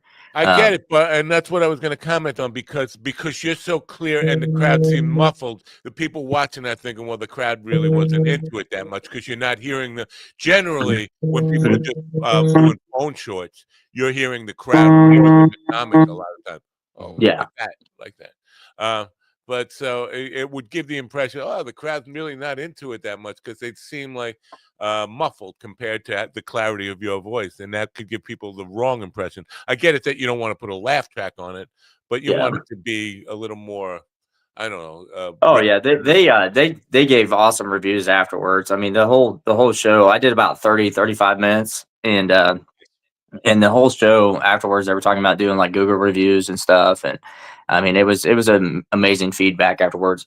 It wasn't the biggest crowd. I mean, we got right after Thanksgiving and Black Friday and all that stuff, but it was a fun crowd. Like everybody there was having fun. Afterwards, we did a little bit of like karaoke and stuff, right there.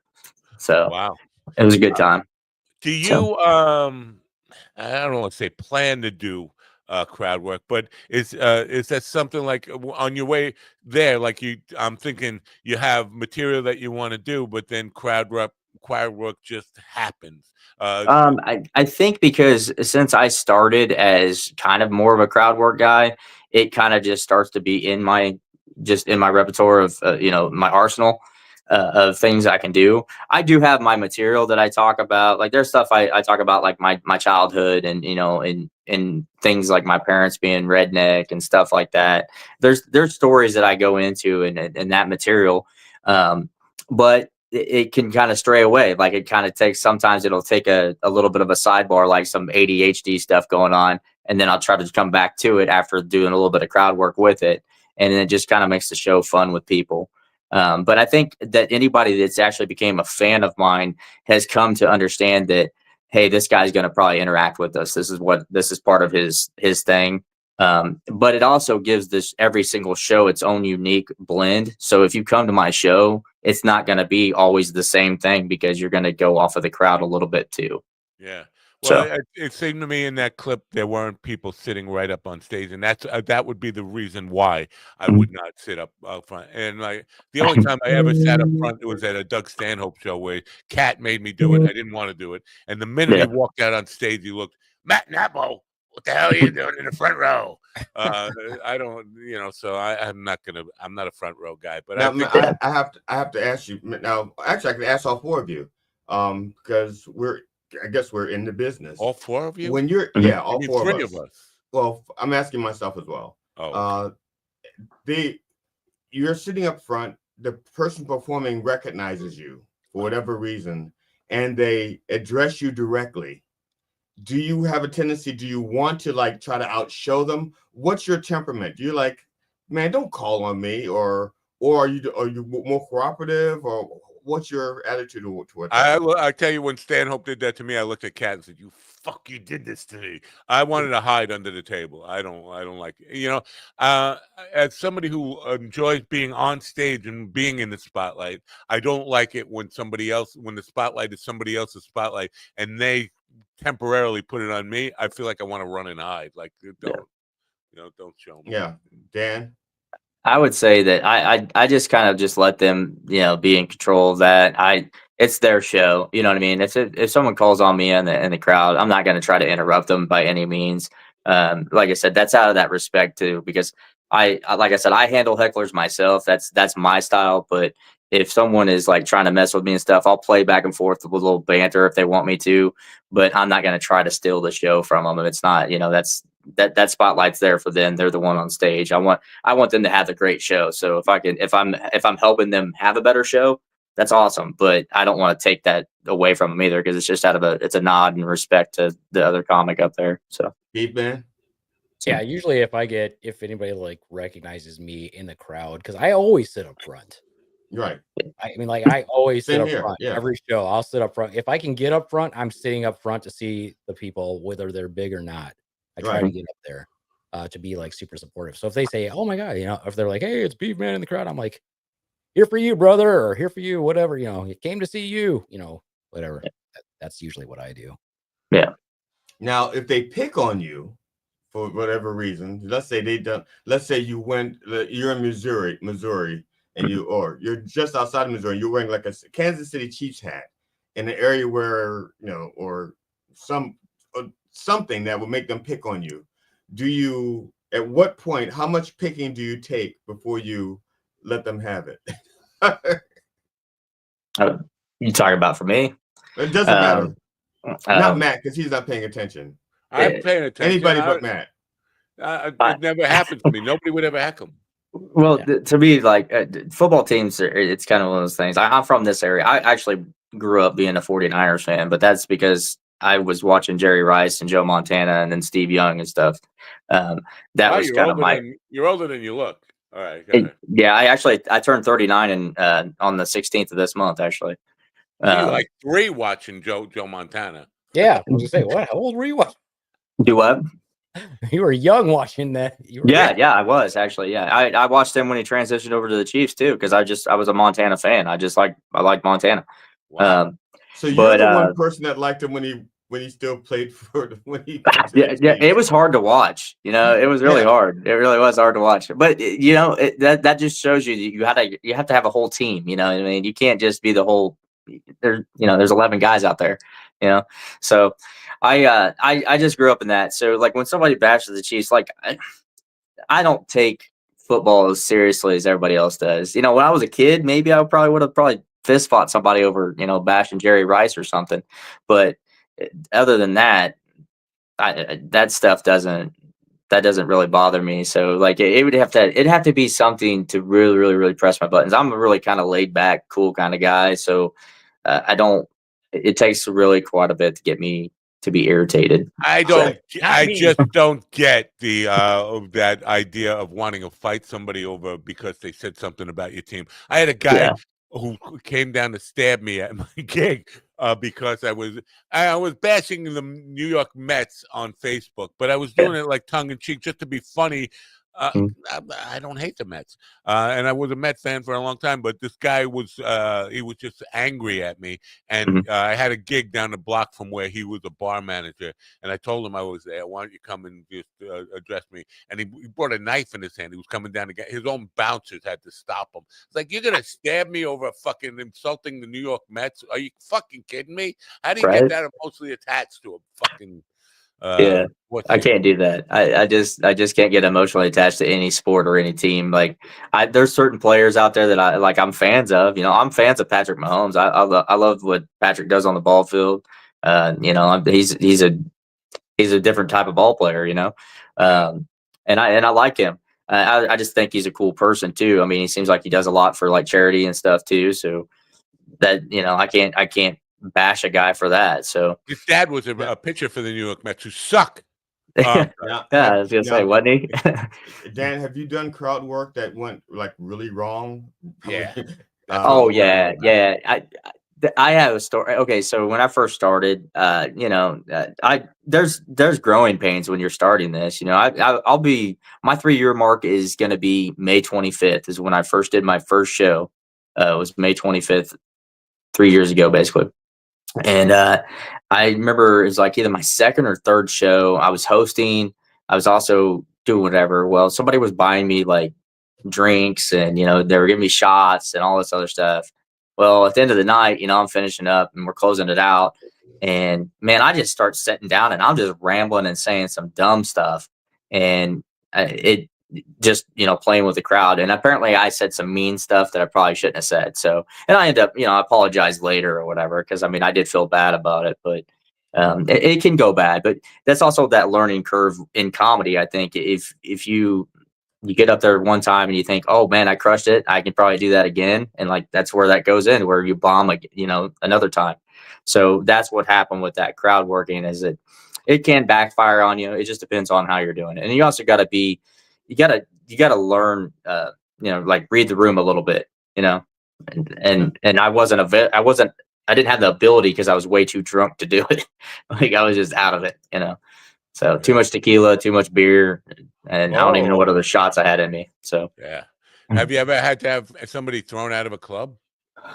No, I don't think I've ever nobody's really been to that point. I would look for that moment. I would aspire to that. Like if I were doing stand-up, that would be in the back. One of my goals for doing stand-up would be, can I get somebody physically picked up and thrown out of a club? I was headlining a show in West Virginia, and a fight was about to break out. They just started getting louder and louder. Initially, I thought they're just being ignorant, and then I realized they were having an argument about a woman that one guy thought the other one had disrespected.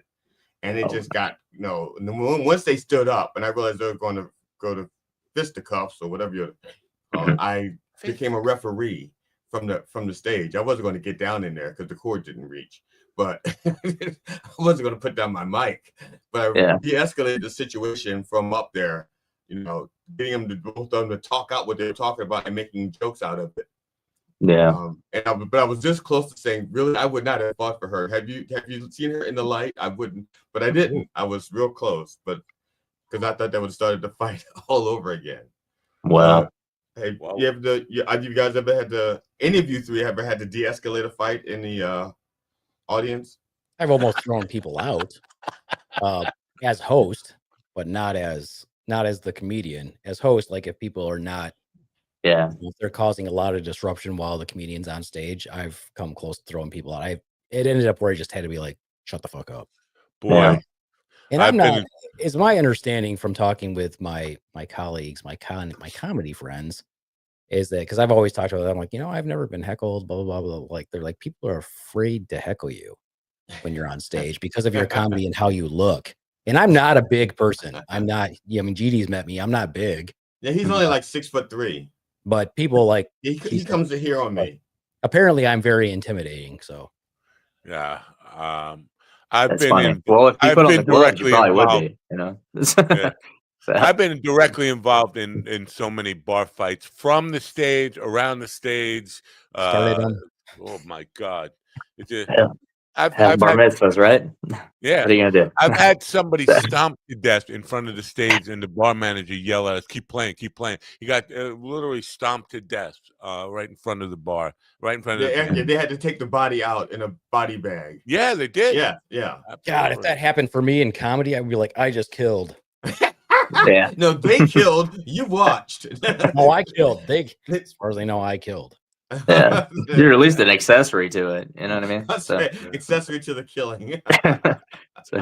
It's very weird when you're working for the venue, and then if somebody somebody is insisting on getting physical with you, there's ambivalence to get involved, but because you're working for the venue and you don't want this to be your last gig there, you don't want to get the venue sued because of you, but it only takes so much, and then you're gonna have to resist. But that's what bouncers get paid for. Bouncers get paid to stomp on people till they're dead, and then have the people removed. Yeah, but I've been at venues that don't have bouncers though. You know what I mean? So that's things too.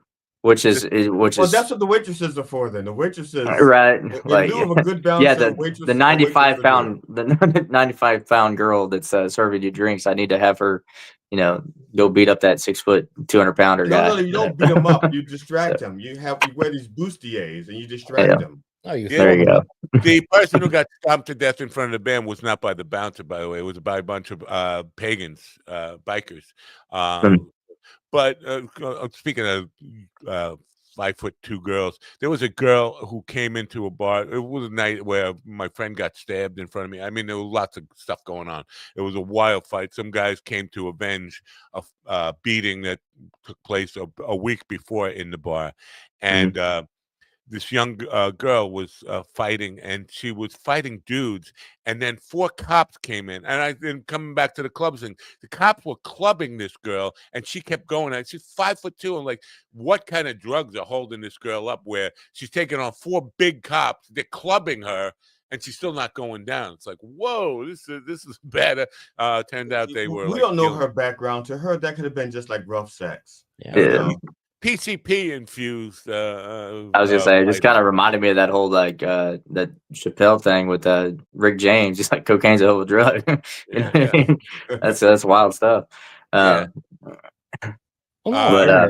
all fairness, I mean, with those type of confrontations and everything, long before the pandemic, like if you got when I was a trauma nurse, we got hit all the time. We got assaulted all the time, and they didn't do shit about it. They're like, even when the cops were there, they're like, you could press charges, nothing's going to happen. But now it's such a huge push that if you do any type of thing like that, you're going to fucking jail. But when I was trauma, it wasn't like that. So we got like when I worked night shift in a level 1 trauma center, shit went down all the freaking time. And of course, you can't beat the fuck out of somebody.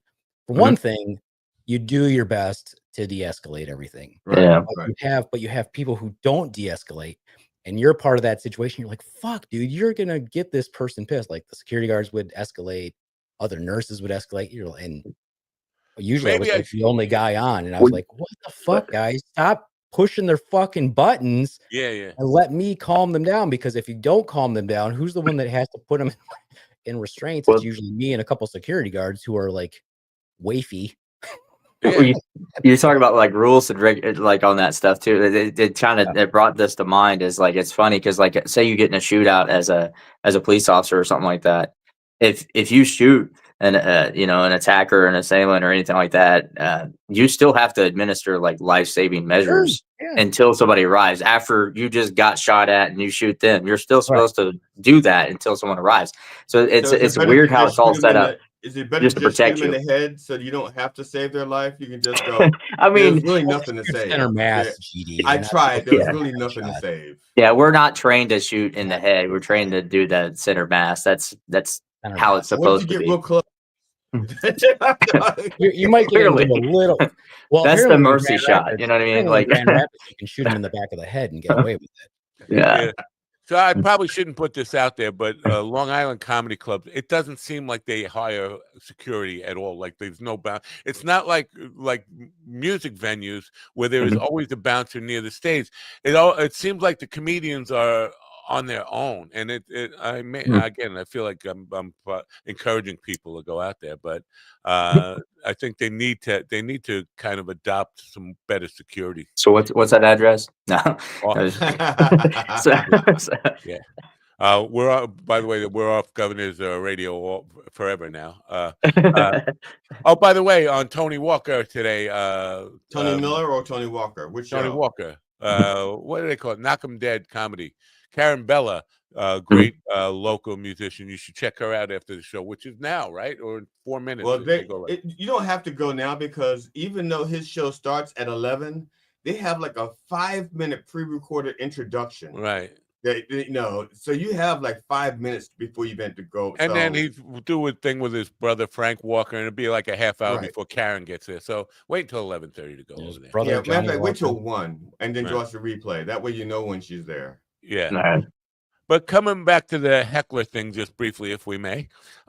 We used to have a guy who I knew, I still know, but he's been banned from here. He used to come on this program from the chat room and just be a heckler. And I asked him why, what he thinks. He said he was helping. He's helping. And I think that's the heckler mentality. Is they, oddly enough, they think. I think that's their excuse. I don't think that's a mentality. I think that's the excuse. Yeah. Most of them they're just wanting the attention is what it is. They want that attention. Most of the time, I know that, like, especially like, it's funny, like with like say drunk girls in the crowd, they're sometimes the worst. They're the ones that are always going to be the loudest and craziest with it. And then that's not being misogynistic or anything like that. It's just the fact is that that's the ones that are going to be like screaming out stuff and just random things. Right. And it happens, I know when I'm on stage, they'll yell out some perverted stuff and, things like that. And it happens. You get that, but you just gotta roll with it. You know what I mean? I'm insulted by the idea they think I need their help. Like, wait a minute, was I doing that bad that you felt like you needed to help? Yeah, and that's a them problem, though. That's what I'm saying. Is that's something mentally that they got to have that attention. So you've got two options with it. Whenever you're like, if you're a crowd work guy like myself, you got two options. You can kind of use it a little bit until they get too out of control to where you have to be like, hey, now we got to stop you. You got to go. Or you either calm down and just watch the rest of the show, like everybody else.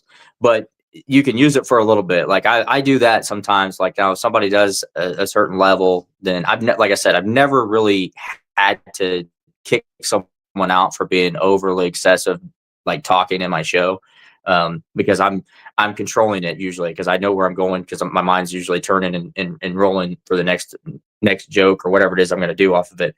But I would say that their mindset is that they got to be that center of attention. So it's like, well, give them their little 5 seconds or whatever it is of that fame for it, if you can, and then just like move on. And then they'd be like, oh, what happened? You know what I mean? It's kind of like treating a little kid, like not giving into the tantrum, Yeah. So I had a guy who I was backing up a guy who was he thought of himself as a musical comedian. So it was a music act, but he talked and told jokes. And a guy in the front row wasn't appreciating it too much. He said, "Are you gonna sing or what? My soup's getting cold." And then he opened his jacket to show his gun, like he's ready to shoot him if he didn't start singing and playing music. So I don't think that guy was looking for attention. Well, maybe he was. Maybe just was this in Long Island? Yeah, Brooklyn. Was it Rudy Giuliani? No, just kidding. No, it was while Giuliani was mayor of New York, though. So there's that. I knew there was a Giuliani connection. As soon as you told the story, I knew there was a Giuliani connection. Yeah. So you got anything coming up you want to plug? I've got those Michigan shows coming up. I've got several St. Joe shows coming up. But there is a few of those I can't exactly announce yet because they're waiting on the venues to be like completely there. But I will be at the Civic Arena here in St. Joe in May. I'm going to be doing, I'll be the comedian doing my set there for 2 days, May 2nd and 3rd. It's with the RetroCon.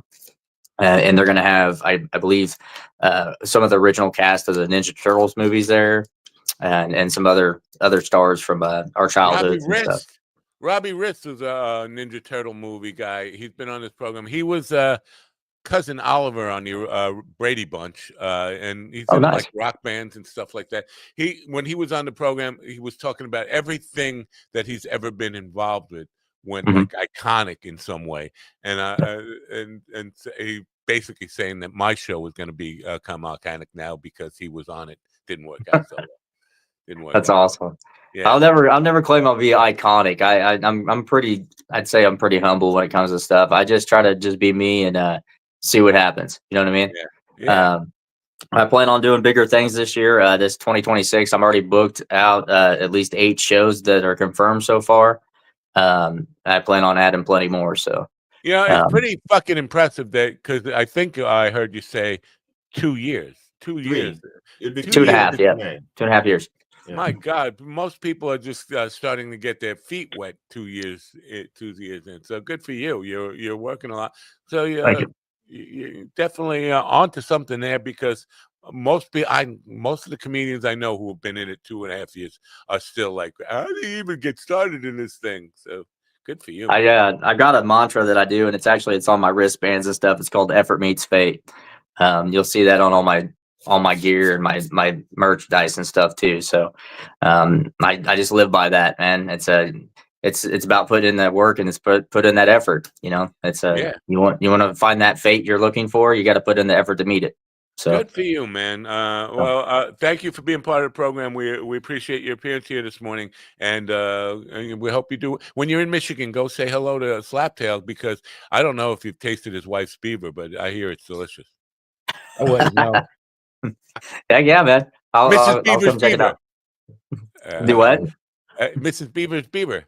I don't know, something about the guys in Michigan. They love to eat beaver or something. I didn't even hear. That's awesome. Well, Dan, thank you guys for having me. Before you go, I just want to instigate one thing, because the last time you were supposed to be here, you didn't quite make it. Oh yeah. And Matt was wondering why. Matt assumed it was because you like tuned in early, saw what we were about, and just left, or something. That's right. Oh no. That's why I messaged you earlier, because we were on different time zones, and I didn't realize it at first whenever we set a time, and I had to be at work or something like that at that same time, and I couldn't do the meeting. So because my executive protection stuff was going on, and I was like, well, I can't make it now because I got to be here, and I can't be doing a video while I'm doing this work. So I missed the time zone, and I didn't realize that because I was going off my time and your guys' time was different. So that was my bad on that. You redeemed yourself. At the time, I don't know who booked you. I think it might have been Stephen Ortiz, but it might have been Willie. You know Willie Conway? I think that name sounds familiar too. One Nut Willie. Yeah, what is it? One Will See. One Will C. That's right. I can. Yeah. It might have been Will C. Yeah. I think that it was one of the guys that booked me on it. So. Yeah, well, don't tell people you know him. That's a word that won't get you too far in this business. I like I said, the name sounds familiar, but I don't. Yeah, like, no, it doesn't even sound familiar. I never heard of anybody like that. Yeah, because honestly, never heard of it. You and I talked on the phone for like an hour or so before, and then I sent to Matt. I said, Dan, the Hitman Rathman is going to be our guest on Thursday. Can you create a bucket? And Matt goes, is this the, and like almost instantly, it's like he had like some kind of Rain Man moment. He goes, is this the same Dan Hitman Rathman that like 2 months, 12 days, and 6 hours ago was supposed to be on the show? And I went, and I thought to myself, I said, could it be a different Dan Hitman Rathman? I don't know. It's only no, it was totally just a misunderstanding because I didn't think about time zone differences whenever we were talking about it, and that's why I said, hey, what zone are you? Whenever I messaged you this morning, because I was dropping my son off at school, and I was like, hey, what time is it there? Because I want to make sure I didn't miss it today, and so I was setting things up, and I was like, okay, well, I'll be there. So is that the 7-year-old you dropped off at school? Yeah. Is he feeling better? Yeah, he's still. They put him on like a Z-Pack and some type of steroid for it. He's got like a bronchial deal going on. So, but it's not contagious or anything. Well, bring him in to see when you go take him with you to Michigan. Bring him in to see the Beef Man. He'll stick a pinky. Oh no! Don't bring your kids around. Oh no, you can't bring your kids around Steven. Don't bring your kids around Steven. I think kids are safe around the Beef Man. The pinky. The pinky. I don't like children. Pinky will cure anything that you got. I don't like children because the minute you see him putting that glove on the pinky, you're like, I feel better. Yeah, there you go. Yeah, he'd be running from that guy. All right. Have a great day, Dan. Thank you. All right, you too. Thank you, guys. Bye for now. Pretty cool stuff there. You know, that's impressive. 2 years. How many years you guys been in GD? You've been in it like 15 11. years? 11? Yeah. Wow. Are you jealous at all? Are you? No, I'm not. Look, if somebody puts in the work, I'm not jealous. You know, I'll be the 5th person to tell you that sometimes it looks like I don't put in the effort. It looks like it. I really do. But I guess there's not as much productivity as there is effort. And maybe it's the wrong effort I'm putting in. You know, I don't know. But I don't get jealous of other people's success, especially if they're doing the work. If they're doing the work, God bless them. I get jealous of everybody. I'm jealous of everybody who's ever had any success in their life. And I think that's healthy. Yeah. Well, it is what it is. You know, you can't. This was kind of the discussion I had last night. The whole self-loathing thing.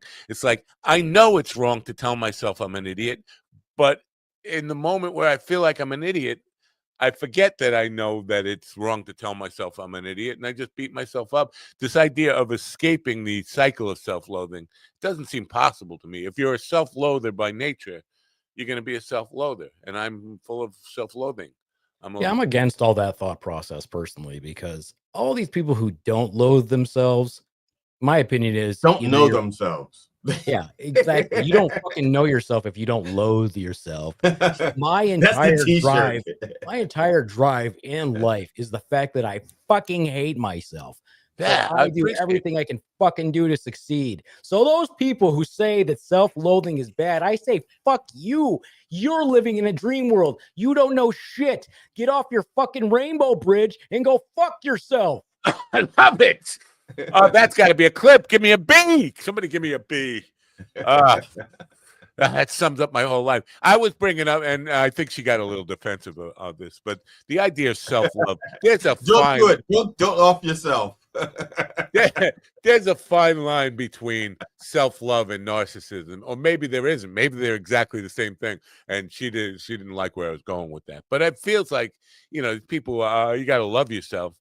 Donald Trump loves himself. No, that's actually the opposite of self-love. He's just he doesn't love himself. But now it's funny. I could do what you were doing, but I don't have any weapons in here. The closest thing I have is a dildo that's sitting over there, and I could almost grab one of those instead. Yeah, I could do that. Grab my wife's dildo. It'll be funny.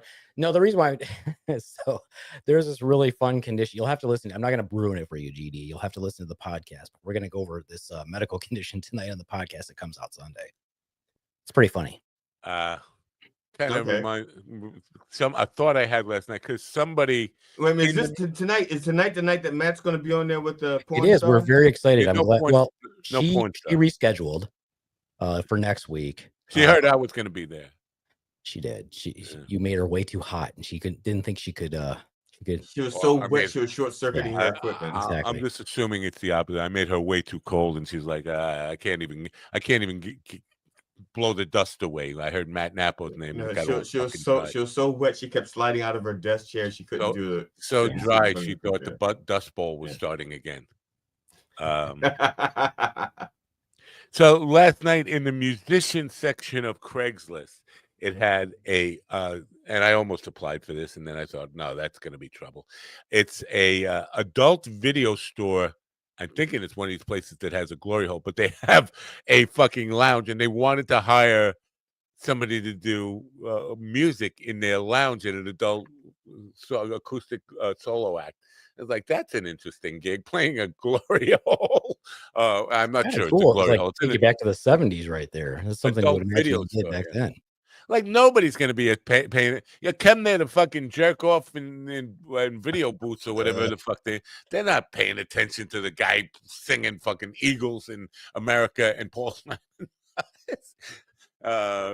But you know, I like most people, if it pays, I'm kind of considering it. What does it pay? And the tip jar is going to be empty. And if there's anything in the tip jar, you don't want to touch it. You want to get some gloves on before you touch it. But I don't know. What the hell are they thinking? Like, oh yeah, come for the bald dude singing oldies in the corner, and while you're here, just go. I think that would be a great thing to see, though. I think that's hilarious. I think that would be like the funniest fucking thing to get. Yeah. If I could get it on video one time, it would be great content to have, right? It would be hilarious. It literally would be like, here I'm playing this rub and tug, you guys. This is great. I don't think people would give their consent to be used. Like, my wife doesn't know I'm here. Whatever. My kids, I don't know. Yeah. Back to that whole thing with the with the doing comedy less than 3 years. I got hit up the other day. Somebody reached out to me. They're like, hey, I need I have a couple shows that I want you to headline on. And they gave me a couple dates. And I wrote them back, and I'm like, yeah, thanks, but like it's less than 3 years in. I'm still writing. I'm not ready to headline. It's not that I don't have the material. I do have the material, but my level of perfectionism and professionalism tells me that most people don't have a half an hour, 45 minutes. I'll tell you what, most people don't have. They don't have that self-awareness to say, I'm only in it 3 years. I should not be headlining. Okay, most of them, if given an offer like that, they jump at it first and then say, "Oh, well, how am I going to not suck?" I agree with you, Matt. And now, the first time I actually headlined, I wasn't supposed to headline, but I'd been working on enough material to do a full show. So I'd never headlined, never tried to headline. I was a feature. And the headliner canceled, but the place was sold out. And they said, well, we need somebody to headline. And I said, well, and they said, who can do a half an hour, 40 minutes? And I went, I can, that's it. Wow. It wasn't like that was my first headlining gig, was like that. And up till then, I was working on it. I was working toward that goal. That was my goal.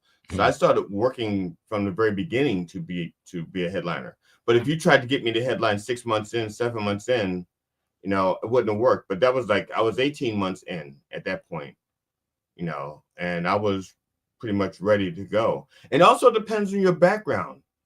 I mean, I was a musician. I played in a band, and I told jokes between songs and stuff like that, so that some of those skill sets transfer over. I don't feel like they do now, and I've done it for 45 years. I said some. I don't feel like any of them transfer over. Really, I don't. Stand-up comedy is a whole different thing. There's no band. It's only you. You're all by yourself. You and the microphone.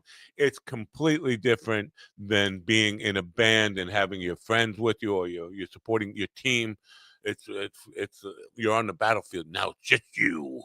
I understand it, and but some of the skill sets do transfer over. I'm only saying that because I played in the band. I told the jokes between the sets, between songs and stuff, and I did the comedy. And there were some things that immediately transferred over.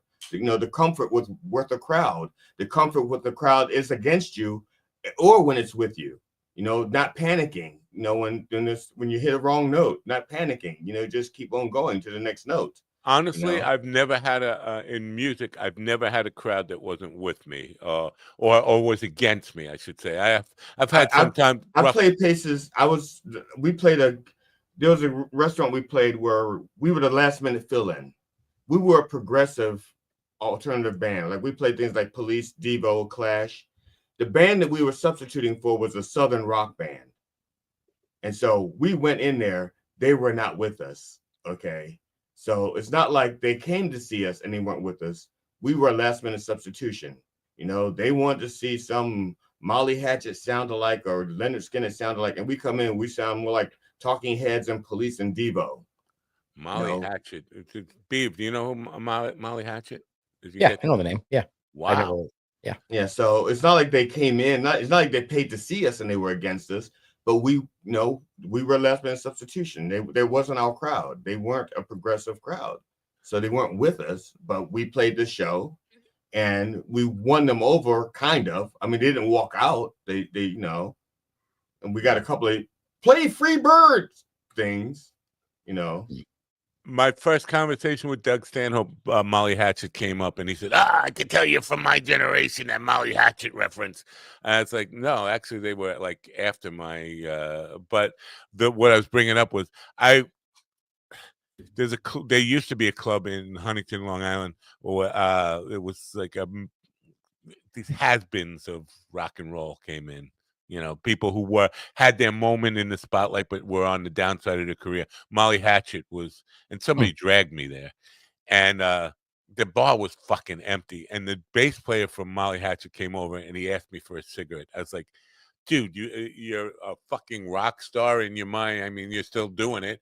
Yeah. You can't even fucking afford your own pack of cigarettes, and you're going up to the crowd bumming cigarettes. That's as low as it gets. Like, buy me a drink, bud. Like, oh man, really?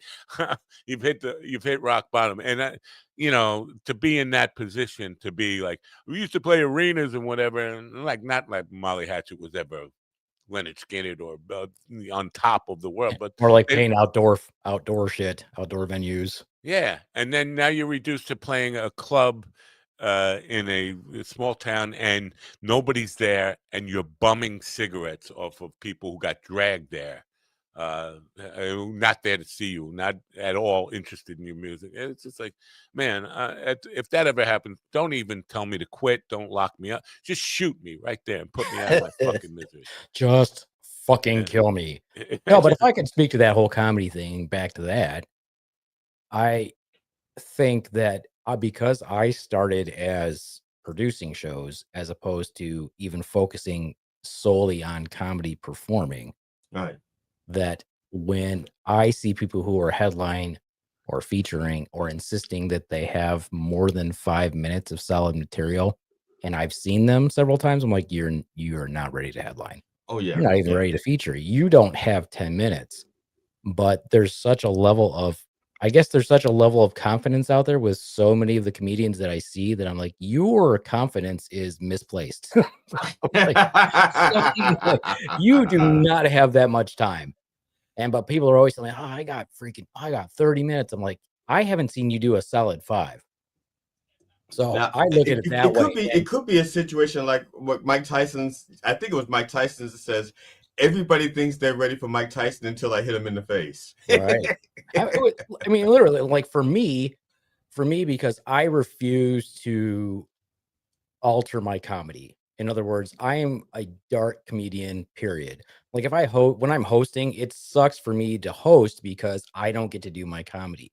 I have to write some stuff that's kind of campy. I have to, be whatever. So I'm going to step away from hosting because I'm not being true to myself. But do I have an hour? I literally have an hour. I have 45 minutes. I have 30 minutes. I have 20 minutes. But I don't think that with my type of comedy, because I'm not established in a known entity for my type of comedy. I don't want to go do a show where I'm headlining, but people aren't freaking straight up gallows humor fans. Right. Gallows. You know what I mean? I totally am. And there are people who don't necessarily consider themselves dark gallows humor type of comedians who do a lot of that kind of stuff. They do it like Erica does a lot of dark material, but she's not known for that. She's kind of known as whatever she's known for. It's just nice. She's so nice, but she talks about like, and I'm not doing her material, but it's like she'll say, "Oh, my dad is here tonight," and people, because he's dead. Like that kind of, but she does a lot of that dark kind of stuff. And she does it in a way that she doesn't get a reputation or get branded as a dark comedian like Jeselnik. Like Jeselnik has, you're going to get that. But right. With her, Yeah. And with me, it's the same thing. So when people ask me to do shows, and it does surprise me that I get asked fairly frequently to do shows. 9 times out of 10, I say no. Yeah. Because I'm like, if it's not marketed like as a dark show, unless you're just like, here's my show structure. I always have a girl. I always have your standard whatever white guy. I try to get somebody who's a minority, and I like to throw in a dark comedian. If that's your structure to your show and people know that's your structure to your show, then maybe I would do it.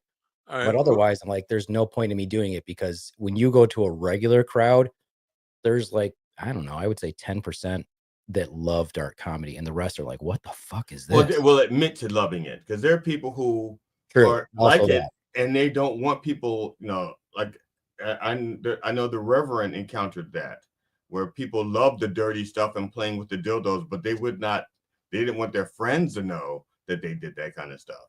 Huh. I'm just kind of this is just a moment of curiosity that just hit me, because if I think of dark, that's what that was that hit you. Yeah, it was. We saw it. You saw it? Yeah, we saw. I thought you was gonna sue somebody. Did it look like Beetlejuice blowing up like in a the big sky? dick. So it hit me like right here. It hit just me right here, because that's where I'm used to getting hit by big dick. I kind of that comes because it came in out of the That felt good. So that's out of the driver's side window. Then. Anyway, complete your thought before you forget it, because because Jeselnik comes to mind when I think of dark humor. I'm like trying to boomer references, like old. I can't think of anyone who is known for dark humor from my generation, or like, can you? Were there any? What was the one guy? He used to wear all black, and he was kind of dark. Well, Bill Hicks, maybe no. Bill Hicks was kind of dark. It was right? like in the I feel like it was what about 80s. Schimmel? Oh, Robert Schimmel. He was just dirty as fuck. I mean, he was doing like anal sex jokes in the 70s. Like, wait a minute. Like, the crowds were not, wait a minute. This is 1978. You can't be doing fucking anal sex jokes here. See, that's kind of the thing that also confuses me, because when people are like, oh, do you do clean comedy? I'm like, technically, because I don't really swear in my comedy, and I don't really make sexual references. Clean as a corpse. Yeah. Well, you don't make consensual sexual references. I'm just teasing. No, but would you tell my jokes to children? I'm like, probably not a good idea, because they're just so dark. And when people say, they're like, oh, I do dark comedy, and then I go listen to their set, I'm like, oh, that's not dark comedy. I'm just this is something that I'm going to walk around thinking about all day. Like, who was dark from the like the Colin Pryor? There was somebody, I swear to God, that. And he always wore all black and had like long black hair. I remember him as being kind of dark, but you're right. Nobody at what I would consider Jeselnik level at all.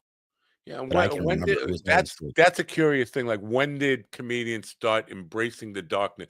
That's like a grunge. I mean, dark humor's been around forever, so it's just a matter of who was known for it, though. Who was like, yeah. But I think more and more comedians now are embracing it. Like, they use the word edgy sometimes, which I think I was about to say, and it also may be a difference between the album comedy and what we saw live. Live and stage stuff and album stuff. Yeah. I'm trying to think here. No, don't try to think. Yeah, that No, would I'm hurt. going to have to try to think because I'm not really good at it. I don't practice it very You often. don't sprain a muscle or pull a muscle. Well, sprain a muscle? No, you don't sprain a muscle. You sprain a ligament. I think it's fetal cold starver fever. Right. I just wanted to bring this up that nice guy. Glory hole thing. This nicest guy, he goes from nicest guy to most evil guy and without even changing the name. Just like that. He was being a little mean to Dan. Did you see he was being a little mean to Dan? GD? No, the nicest guy. Oh yeah. Well, comedians aren't funny on interview. First of all, they're not funny. Well, it depends. They can be. Sometimes they have fun. Robin Williams was fucking hysterical in an interview, but because you couldn't control him, he was just like fucking nuts. Oh, it's Richard Lewis. Richard Lewis was kind of depressed. Yeah. So and Janine Garofalo. Yes, I love Janine Garofalo.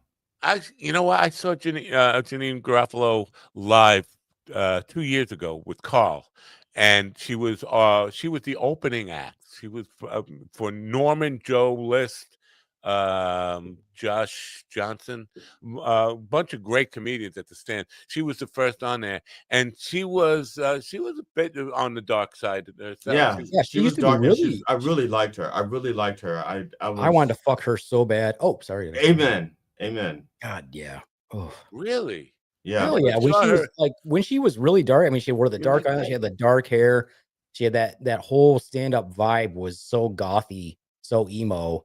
And I was like, God, she's so fine. I honestly don't think I could ever fuck a female comedian because she's you become her Sarah Silverman. You wouldn't fuck. Oh my God, Sarah Silverman. Yeah. So I don't think I could because of the idea of her being funnier. I don't know. It fucks with my sexuality a little bit. Like, I don't want to fuck somebody funny. I want to find sexy and funny don't belong in the same fucking room. Sure they do. Brain. Yeah. It's just I know. I need a psychiatrist. I think you're way beyond psychiatrist help. Maybe a team of psychiatrists. Possibly. I think you are ready to be a study. I don't think you can be helped. I think you're at the point where you need to be studied. You know, I signed up for one of these studies. I wanted to sign up for a coffee study, coffee addiction study, and every time it got me running around in circles in a circular loop here. I signed up for a drug study. They were testing the effectiveness of ibuprofen as a painkiller, and I got 3 of my wisdom teeth pulled for free. Wow. Yeah. And part of the study, because this coffee study said they pay you $3,000. Well, you consider how much it costs to get a wisdom tooth pulled.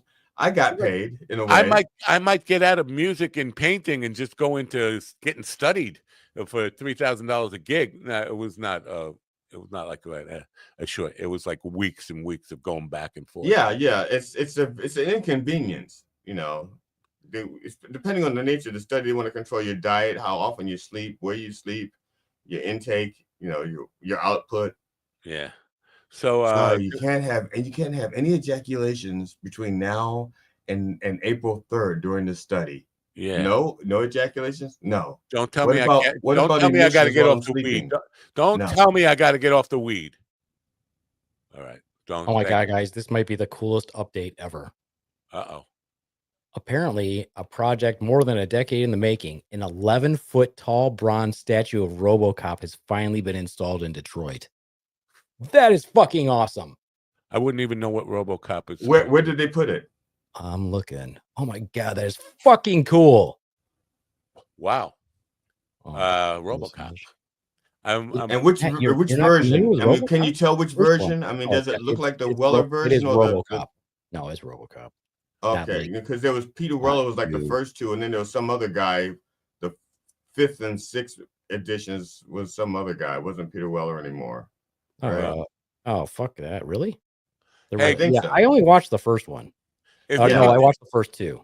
If you could remember and are so inclined to do me a favor there, tag me in that comedian who's got opinions about subjective or not.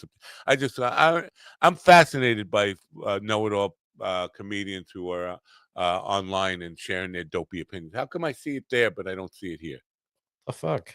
Where did it go? Okay, I stand corrected. There was only 3 RoboCop movies. The third one was played by Robert Burke. He was the RoboCop in RoboCop 3. What just happened there? I saw it on the live screen, but on this StreamYard screen, I wasn't seeing it at all. Can you see it now? Yeah. Okay, the jawline to me looks like the first one, classic. Yeah, it's Peter the first Weller. one. It's completely the first one. Yeah, it looks so not cold there because it's fucking cold as hell here. It looks almost livable there. Now, is that a permanent place for it, or is there going to be, or is it just like on display there and they're going to move it someplace else? I don't know. I'm going to find out more because that's fucking sick, and I want to go see it. I would put it in the back of a pickup truck and just drive it around. Yeah, find out where it is, because when I come up there, I want my picture. Maybe we can all get our picture taken. 5 tons. We could all get our picture taken with it. A group shot. 5 tons. That's kind of big. Kind of heavy. Fit in my car. I can put that in my car. Stick it somewhere. Stick it. Just stick it. Dope. All right, it's time to get out of here, John. I will see you tonight. What time zone are you in? I'm sorry. Same as you. I'll read the email. All right, I'll see you there. It's gonna be fun. It's gonna be a good time. Yeah. Perfect. I will behave myself. I want to get yelled at for interrupting, though. I'm going to probably try that somewhere along the line. I do make people cry. I would join y'all. I would join y'all, but I wasn't invited. So just. I need a good cry. Well, I thought you were the porn star who rescheduled. I was never a porn star. I was a stripper. Fine. Let's get out of here. I just want to remind people there's probably no guest tomorrow. There might be a guest tomorrow, but there's probably no guest tomorrow. But tune in. I should let you know. I booked Dan Rathman for tomorrow. Who? Oh, Dan Rathman. I booked him for tomorrow. Oh, okay. We'll create a bucket then, would you? Okay. All right. I'm out of here. Don't forget to smoke some weed and turn on your radio. Bye for now.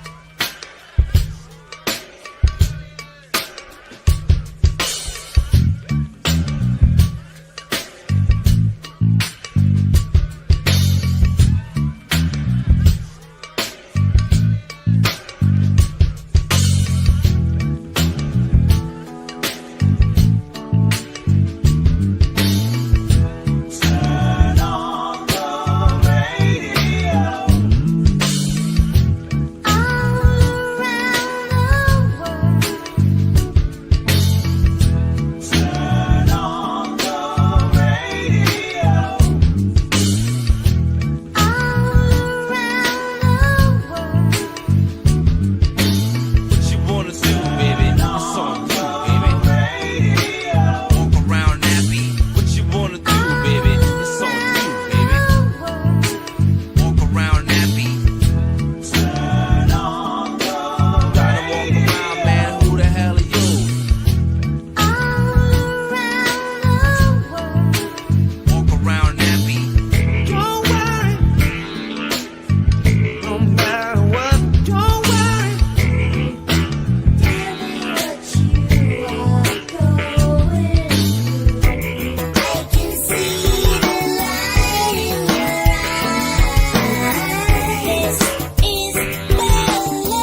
to me, listen to me, listen to me now.